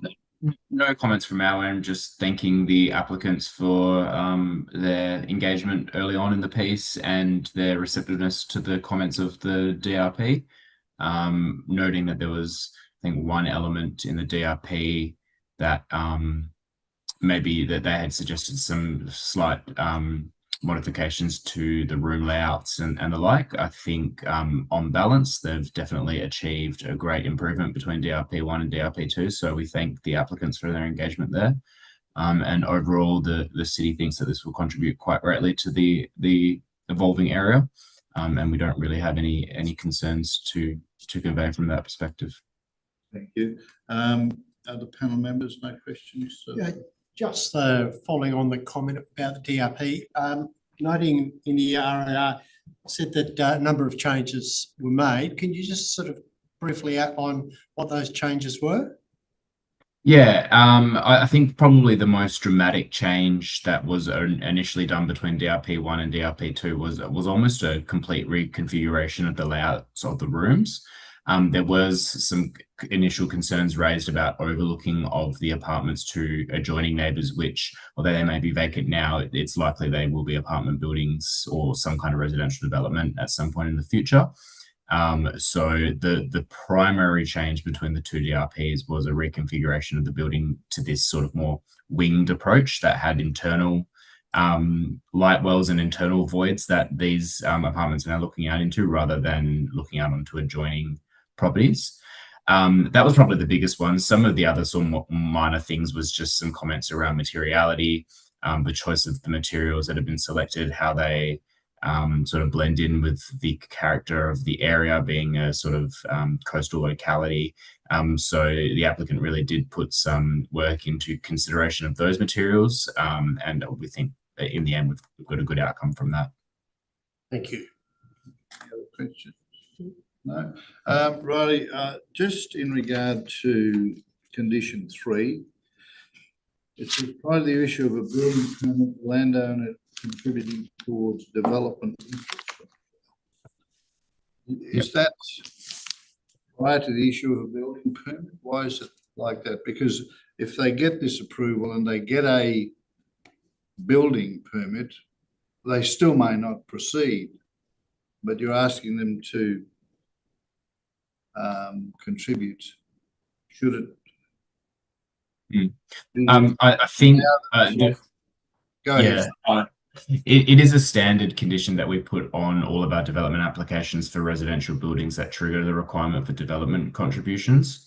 I guess the reason why we do it prior to the building permit is it's kind of our last opportunity to capture the contribution itself. Once it gets to, if it were to be prior to occupancy, we might find ourselves in a situation where the development's completely built and then maybe the lots are already sold off, or a strata application has gone through, and now we've got individual landowners, and it can become quite messy to try and wrangle contributions once the development's already there. We would think that if we're getting to the point where the applicant is imminently about to lodge a building permit, I would say that it's very unlikely that it wouldn't go through. I don't have the exact statistics with me, but I would assume that most developments, if they're getting to lodging a building permit, it's pretty set in stone that it's going to occur. Yeah. Okay. All right. Well, maybe if they've got a problem with it at some stage, they can discuss it with you. Sure. But I have seen building permits issued and the development not proceed. So I'm just wondering if how they get their money back if they sell the site. Yeah, not. The money paid. Let's not. Yeah, we'll work it out with them if that were to happen. All right. Now, in regard to conditions 16 and 17, the onus on our advice is that is a condition that the landowners provide consent to a notification under 70A, and the onus is on the local authority to lodge the notification. As in we prepare it and lodge it with Landgate is? Yes. Yeah. I'm not sure if there's a cost involved in that. So the conditions that we are now imposing are a little bit different. And then the advice note says condition 16 is not imposing an obligation on the local government. If it chooses to lodge the 70A notification, the proponent's obligation is to give their consent to the application and nothing more. So yeah, there would naturally be a cost involved with lodging any kind of encumbrance with the registrar, whether that's the preparation of the. Sorry? I'm not sure whether our wording allows that, but if they're prepared to lodge it themselves in this case, I'm sure they're prepared to pay you to do it once they've given you consent to lodge it. Yeah, I can kind of relate it back to if I think of subdivision conditions requiring 165 notifications pursuant to the Planning Act or 70A notifications, depending on the circumstance, as a condition of subdivision. Looking at the WAPC's model subdivisions conditions, we've taken the same wording from that. So the WAPC apply the same conditions worded as we have on subdivision approvals. So my thinking would be it would be a similar case, but when a development is triggering the need for some kind of work to be done, whether that's lodgement of an encumbrance or something else, my thinking would be it should be on the onus is on the applicant to arrange for that. But again, this sort of hasn't come up in the past. We've never really had much of an issue with it. All right. Well, I think we'll go by the advice we've had and put the wording in that we've been advised as a panel to do so.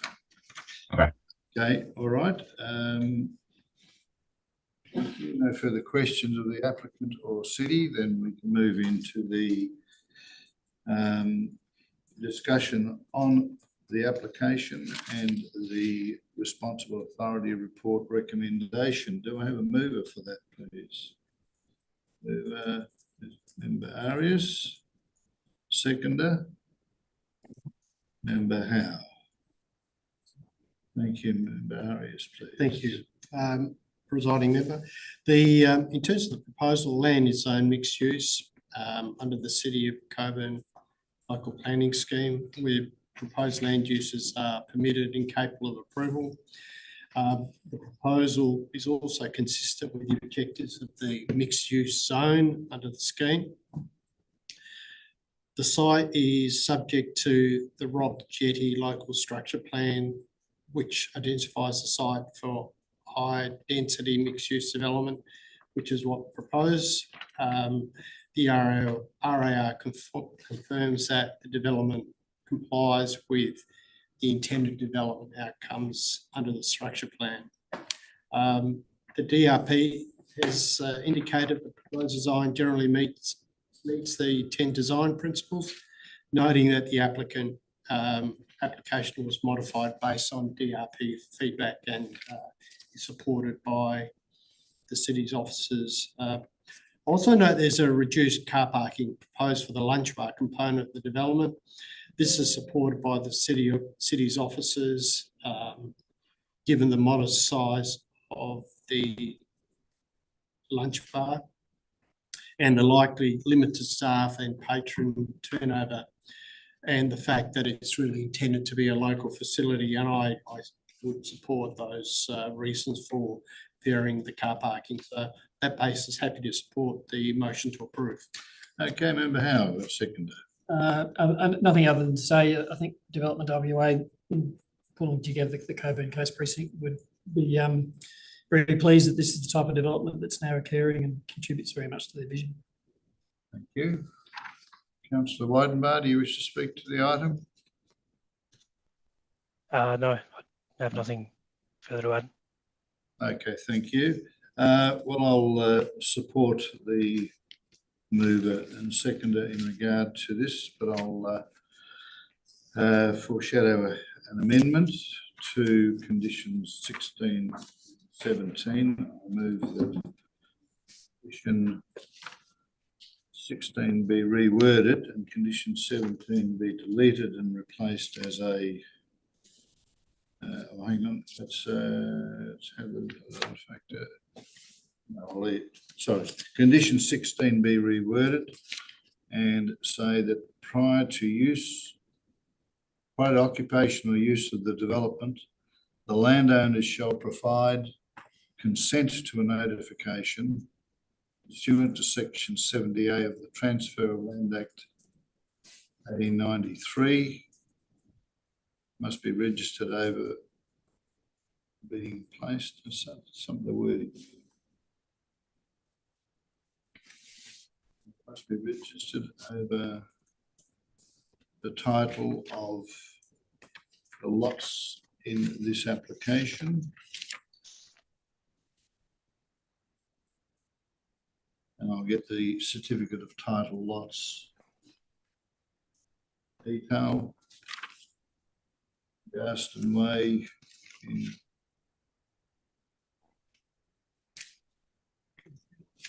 QG. Yes, I'm just getting that.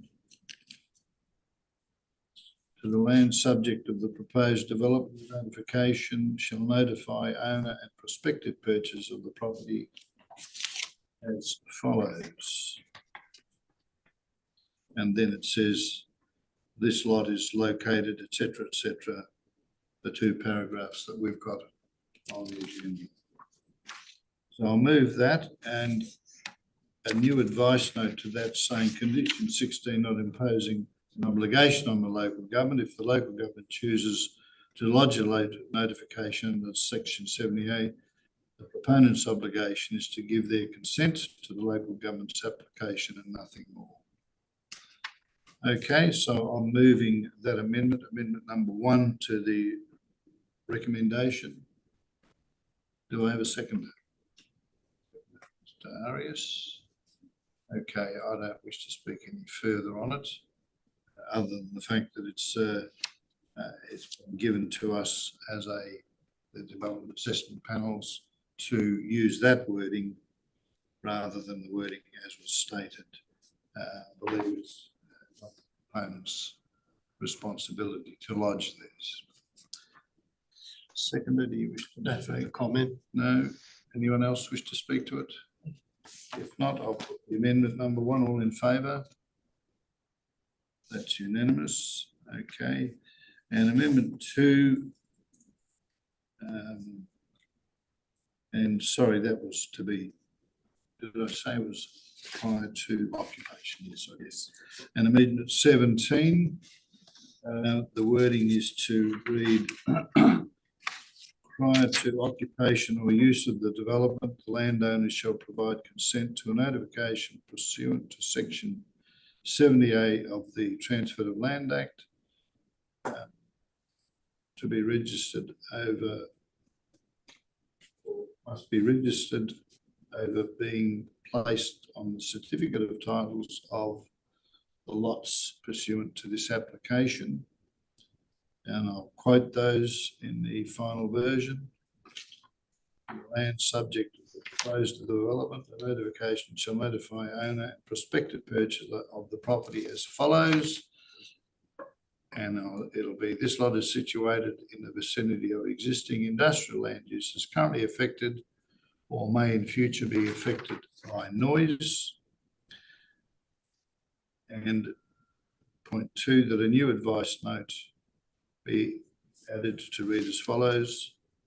Condition 17 is not imposing an obligation on the local government. If the local government chooses to lodge a notification under 70A, the proponent's obligation is to give their consent to the local government application and nothing more. I'm moving that. Do I have a seconder? Member Arias. I won't speak to it any further. No further comment. Any discussion on the item? If not, I'll put it to a vote. All in favour? Right, thank you. That's that. In regard to the rest of the application, I'm supporting it. I think it's a very good application.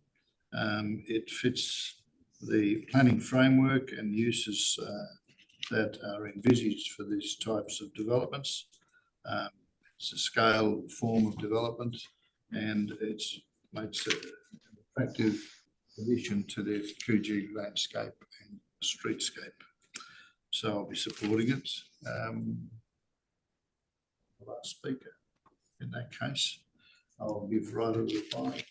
Move it no further. All right, I'll put the recommendation as amended. All in favour? That's carried. Thank you very much. Move on in the agenda. There are no Form 2 development applications, no Section 31 SAT reconsiderations. Thank you, Councillor Weidenbach, for your participation. Thank you, applicants, for your attendance. Thank you. Council staff. We'll move on in the agenda to Part D for the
good morning, everyone. We're just getting back onto Part D of the agenda for this application.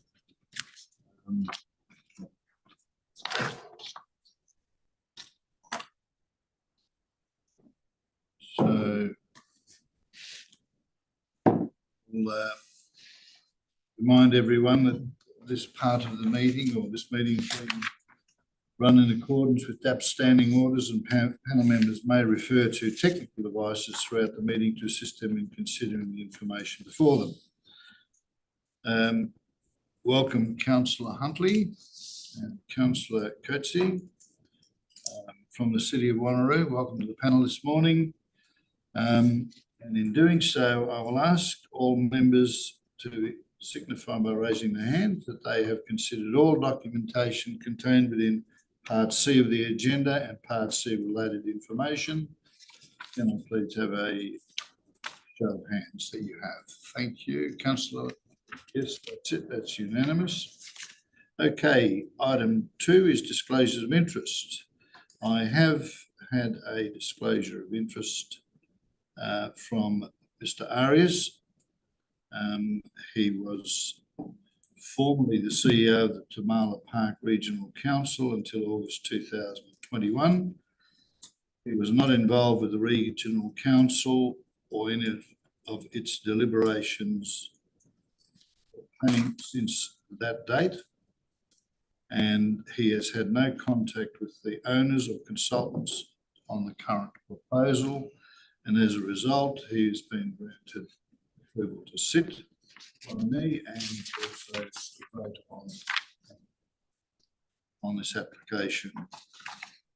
Councillor Sonic Coetzee, you also declared an impartiality interest, I believe, in regard to the fact that you're a member of the Catalan Regional Council. Okay, and in doing so, you undertake to use independent judgment on this particular application before us. Okay, so I have given you approval to sit, participate and vote on this item. Councillors, was this item considered at a briefing or a council meeting? No. Okay, any other disclosures of interest? If not, then we can move on to the application for number 37 Amalfi Avenue, Mindarie, a proposed commercial development.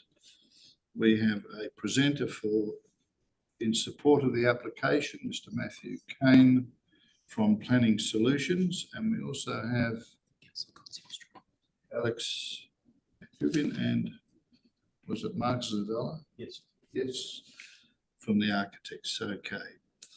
All right, Mr. Kane, please make your presentation. You've notionally got 3 minutes. I'm not sure if Councillor. Oh, sorry. Wanted to say something. Who? Councillor Coetzee. Oh, Councillor Coetzee, you wanted to say something? Yes, the specific lot that we are voting on today was mentioned at the Catalina meeting that that specific lot was sold. That was it. Oh, okay. All right. No, that's still an impartiality interest. Yeah, thank you. Okay, you have 5 minutes. Sorry. Go ahead. Thank you, presiding member, and good morning. Matt Kane from Planning Solutions, acting on behalf of the landowner, joined by Mark Zavella, the project architect from TNZ, and my colleague at Alexia Kubian. Look, I'd like to start just acknowledging the city's officers for a well-considered RA and the recommendation for conditional approval. I feel certainly there's been a very collaborative approach through the development application process, which is always what we try to strive for. As with my deputation, there are a number of conditions that we would seek the DAP to consider amendments to today. And I suppose I just want to be very clear, it's just to maintain that collaborative approach. Once the RA was published, we did meet with the city's officers and having considered the conditions, talked through those particular matters with them and subsequently on Friday had a response via email confirming that what we were proposing was acceptable. So I trust that position remains and will be reaffirmed by officers today, but just in advance of my further comments. The application before you seeks approval for the West Mile Park Local Centre. 6 commercial tenancies accommodating a raft of commercial retail food and beverage mixes are proposed. And what we've strived for, and particularly Mark as the project architect, to design something that's designed in a contextual and site responsive manner. Not only the coastal location, but also the built form that's existing and the future emerging character of that precinct. Deemed a high quality proposal by the city's design review. We think it's an excellent resolution for this unique site. Whilst there is some discretion sought through the application, we've worked through those matters with the city, provided additional information where appropriate, and believe from a technical point of view that the application is sound. and consistent with the planning framework. As I noted, there are a number of conditions that we would ask to modify, and I'll just briefly talk to these. I'm sure there'll be some discussion. So just with respect to condition 3, minor modification, just to remove wording that may impact on the function of the signage. There is signage avoidance, and the conditions proposed restricts it to the lot boundaries. So resolving any conflict before it occurs. With respect to condition 5, it's not considered a valid planning condition, and we believe that it's sufficiently covered via separate legislation, which is also referenced in condition 4, and would be preferable to have that removed. Condition 8, just regarding detailed landscaping plans, we have no issue with providing that further detail. I think it's important. However, all we're trying to do is simplify a condition and link it to what's actually shown on the approved plans, rather than sort of references to minimum percentages and otherwise, which may suggest that it might be altered down the track. In relation to condition 11, again, we seek to simplify this wording, also to remove reference to the environmental noise regs 1997, which again, as I noted, it's not planning legislation. There is a requirement to comply with that as of the law already, which relates separate to separate legislation and processes. My deputation has proposed some simplified wording and an advice note, which kind of covers what the city's intentions are. Condition 12, just in respect to this, again, no issue with the provision of a plan, but prior to building permit is very restrictive, and just hasn't allowed the tenants or the landowner to resolve tenant agreements and things like that, which would then, if it remained a building permit, may end up as a generic form. Delivering an occupancy will result in clearer understanding of occupants' demand and future management practices. 13, very minor change, just removal of at the cost of the proponent, because again, those things may be passed on to future tenants.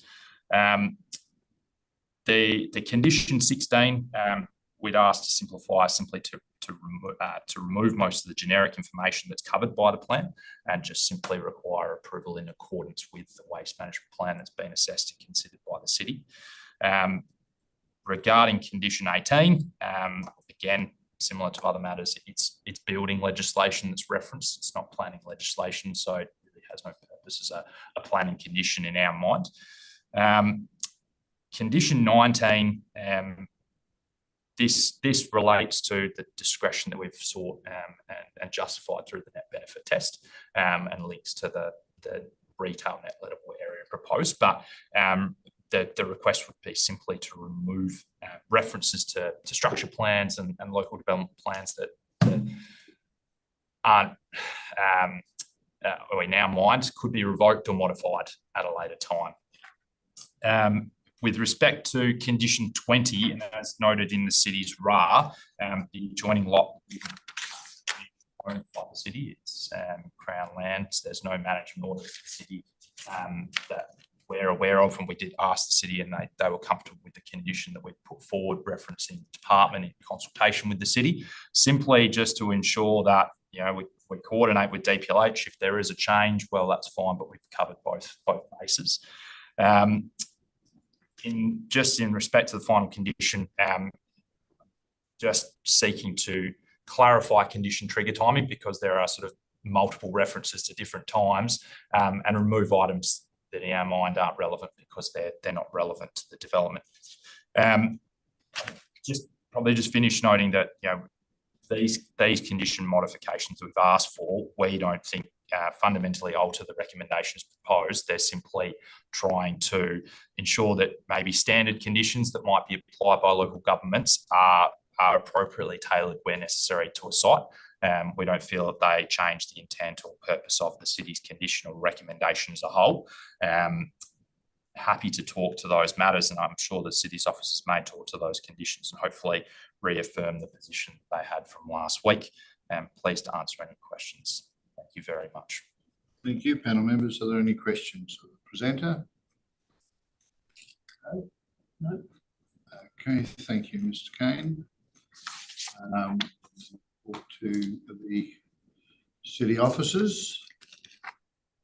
I'm not sure which one will take the question, but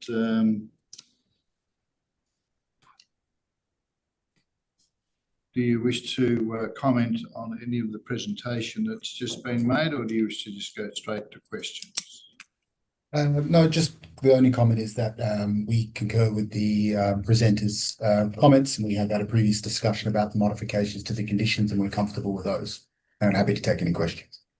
Okay, so you're happy with all of the proposed wording changes as submitted by Mr. Yes.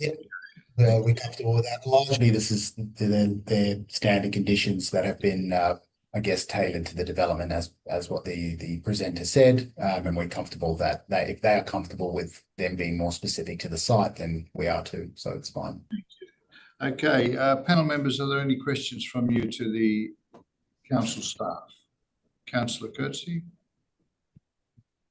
I've got 4 questions. The first one would be, can the officers clarify the implications of the veranda awning approaching onto the public space, particularly in relation to the ownership, maintenance responsibility and long-term public access? So there is a condition, I believe, for an easement which would cover access, indemnity and maintenance.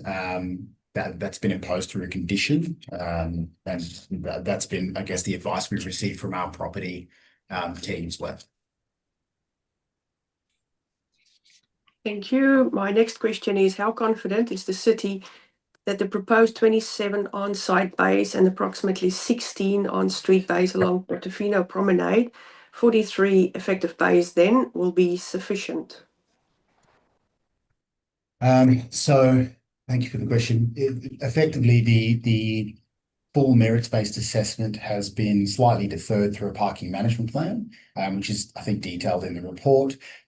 Ultimately, the condition requiring that parking management plan be supplied at an occupancy permit stage will just give the city that rigidity that it needs to ensure that the peak demand times of those tenants line up appropriately, so that there's not, I guess, overlapping demands and which could create a parking problem. But I think in discussions with the applicant, we are confident that with a management plan being submitted, we could address that detail. Thank you for that one. Another one on the parking. If parking demands causes overflow in the surrounding residential streets, what enforcement or mitigation mechanisms are available to the city? I believe that would be an operational issue that the rangers would take care of. So if there were, let's say, parking within the streets that were to be illegal, then the rangers could be called to deal with that sort of illegal parking if it was obstructing footpaths or anything like that. But noting that it is legal for people to park on the street. And so if there was, let's say, a period of time where there was an excessive amount of parking, which we hope the parking management plan would address anyway, people can park legally in the surrounding road network. Thank you. And my last question will be, the report states that alfresco noise can be managed, but does not specify how. What specific mitigation measures, such as seating limits, hours of operation, or acoustic barriers, will be required to protect nearby residents? I believe that the acoustic report that was provided deals with this, and it's largely to do with maintaining an acceptable level of noise in that location through operational measures. So we have an operational management plan condition that will include things like is from people in the alfresco or music or anything along those lines. Noting, as the applicant has already said, that there is a separate requirement under health legislation for the operators to comply with to ensure that they operate with an acceptable level of noise. Thank you. That's it. Thank you. Any other members have questions of the council staff? Yes, Member Howe. The plans show potential uses on the plans with regard to food and beverage, particularly as they face the west and the other sort of retail commercial to the north. The approval just talks more generally about the volume of floor space which is being approved. Yet some of the community's concern is around noise and impact, which has been modelled, if you like, with those two tenancies having, if you like, the noisier potential uses. Are you comfortable as a council approving a plan with the words potential written on it as opposed to an actual, given the way it's been planned and designed? Any of those issues can be managed. However, if over time things move around in terms of uses, this plan doesn't necessarily define that specifically. Do you know what I mean? Am I being a bit vague about this? I'm just sort of saying quite often we approve things where there's specific impacts to make sure that they're properly managed. But in this case, we're sort of saying it may go here. Yes, no, I totally understand where you're coming from. And I think that was one of the challenges of the assessment for us, which I think is wrapped up with the sort of bespoke set of conditions that we've recommended. So tenancy one has a range of uses, or 4 uses that has been recommended for approval under condition 2. So the plans do say potential food and beverage. Well, it could be a potential food and beverage because it could be a lunch bar, could be a fast food outlet, could be a restaurant, it could be a small bar tavern. So these uses are all food and beverage related. So the fact that it says potential food and beverage, well, it's definitely one of those, at least, unless it's a P use, it changes to a P use in under the city scheme. Relation to amenity impact, I note that we've got a condition under condition 11 requiring tenancies 1 and 6 to provide an updated environmental noise assessment to be prepared by a suitable qualified consultant to address noise specific to an operator. So I think that gives us a certain level of rigidity in relation to amenity impact from noise. And then we have the parking management plan condition as well, which gives us a certain level of rigidity there. Effectively, what we're trying to do is work with the applicant here, because I know they're trying to get the development across the line, but they're also, they don't have tenants locked in just yet. So we're trying to provide a certain level of flexibility with a certain level of accountability through conditions, and we can iron out those details prior to occupancy permit. I would just say that we'll work with the applicants, try and work them as far ahead of an occupancy permit as possible, noting that any future tenant would have invested quite heavily in a fit out at that stage. So we would just urge the applicant that they get in contact with us as soon as possible so that we can make sure that those conditions can be satisfied. Thank you. Any other questions of the council staff? Sorry, presiding member. Just a confirmation. We sort of asked a question about the applicant's proposed modifications to conditions. So I think you said the city officers were comfortable with all the suggested changes. That's correct. Okay, thank you. Okay. All right. No further questions. We can move into consideration of the application as a panel. To do so, mover and a seconder. Mover, do I have a mover for the recommendation as submitted to us? Councillor Coetzee. Do I have a seconder? Councillor Huntley. Councillor Coetzee, please to speak to the item. Thank you. I note the detailed assessment undertaken by officers, particularly around traffic, parking and operational impacts. The conditions provide appropriate safeguards to manage these matters over time, and overall the recommendation is reasonable, and that's why I'm in support. Thank you. Thank you. Councillor Huntley is seconder. Thank you. Yeah, look, I'm in agreement too. I can't see any problems. The only thing is that we've got 21 conditions. We're changing 10.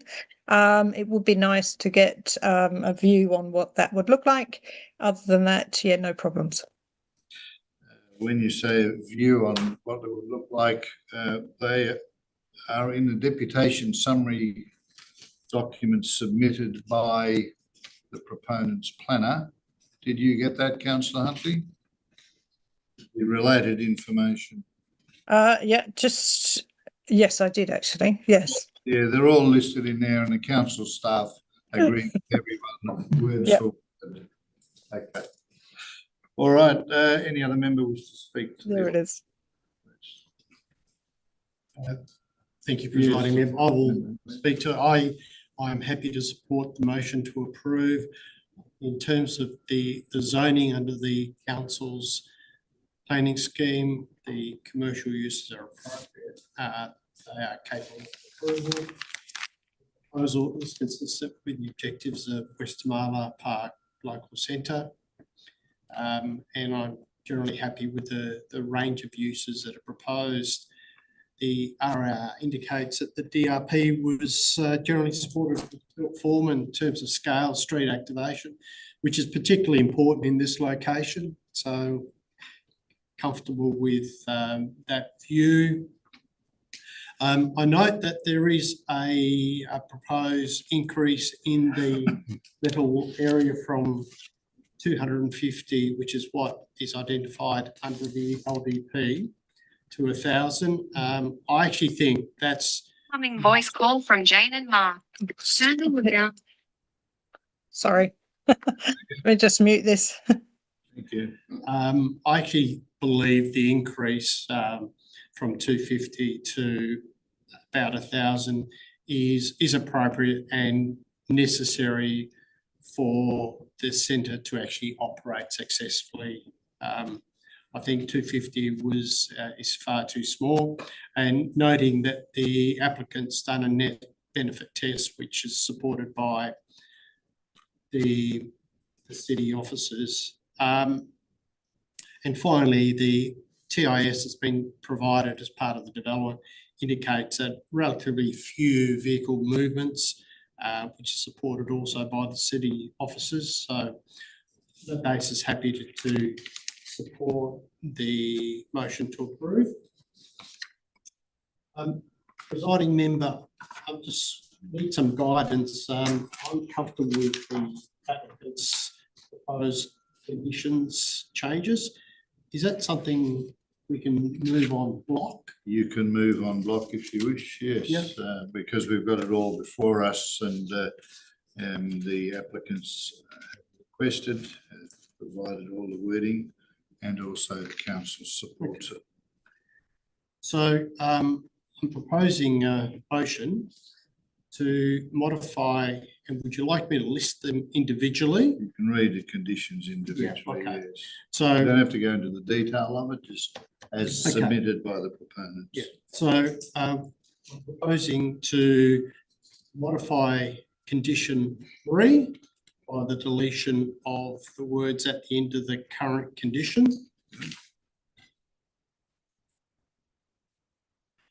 Condition 5, proposing the deletion of that condition. Okay.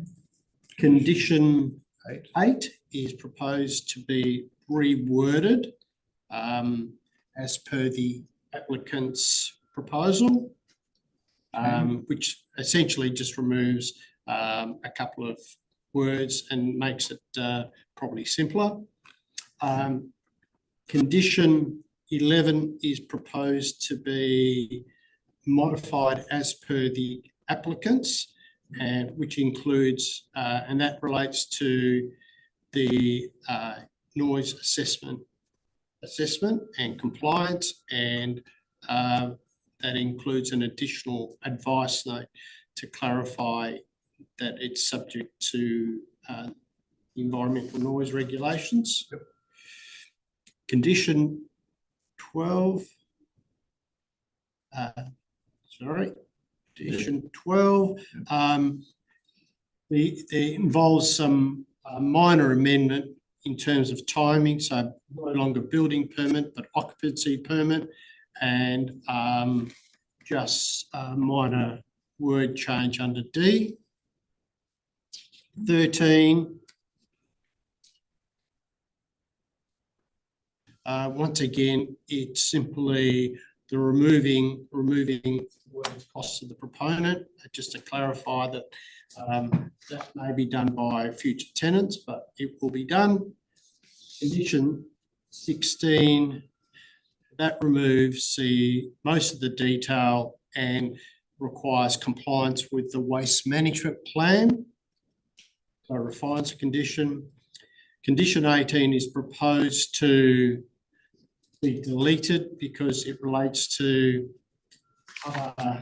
legislation. Condition 19 proposes to remove the reference to the Westmalia local centre, as it's unnecessary, but retains the floor space limitation. And condition 20 inserts the words Department of Planning, Lands and Heritage, because they are currently in control of POS and is a authority to grant an easement. That's the end of the condition modifications. 21. Oh, yes, no, sorry.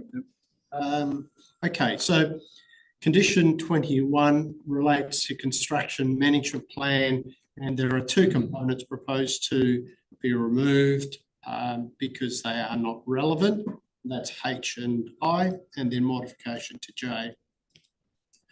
And I think that's all. Okay. So, all right, so you're moving all of those. Yeah, and the reason for that is, firstly, in accordance with agreements reached by. Can we get a seconder first? No, of course. Can I have a seconder to that? You remember Al? Thank Tell you. us what your reasons are. Yeah, okay. So the applicants requested these modifications, which are supported by the city's officers. They don't fundamentally change the design or the intent of the approval. And in some cases, they are repetitive and duplicate the actual conditions elsewhere. And some of the changes are refinements and remove unnecessary wording. Okay, thank you. As seconder, Member Howe, do you wish to speak to? No, I agree with all that. Okay, any other member wish to speak to the amendments that we've discussed?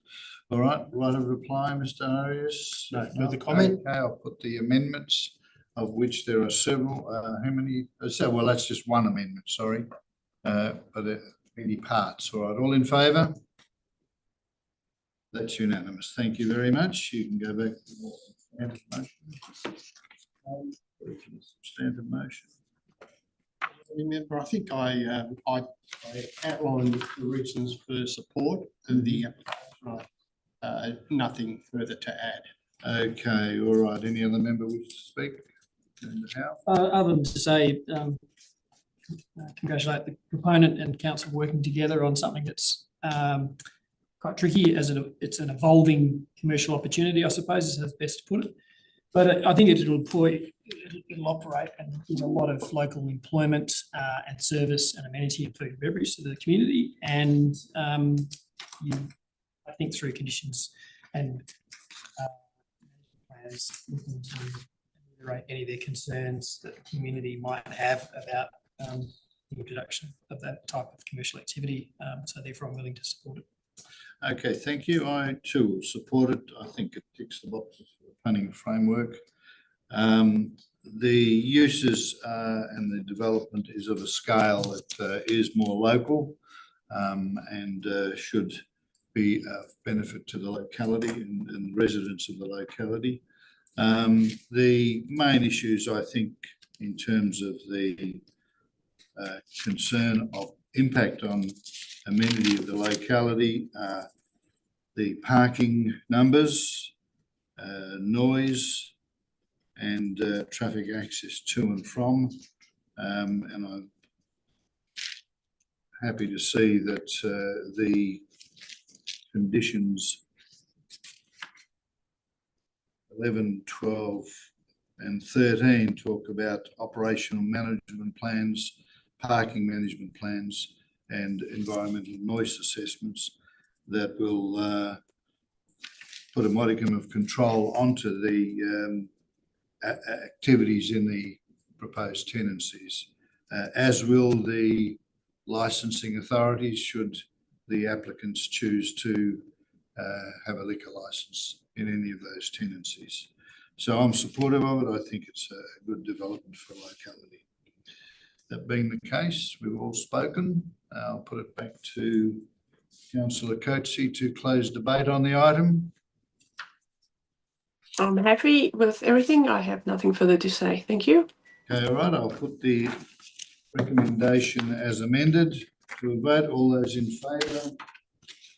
That's unanimous. Thank you very much. Moving on the agenda, item 4, we have no Form 2 DAP applications. Section 41 SAT applications. Moving on to E. I will how many SAT applications or court appeals. I will close the meeting. But before I do so, I'll thank councillors from the City of Wanneroo for participating, the applicants, thank you, and council staff, panel members, and the corporate governance team of the Department of Planning. Thank you very much. I'll close the meeting at whatever time it is, 12:21 p.m. Thank you, everybody.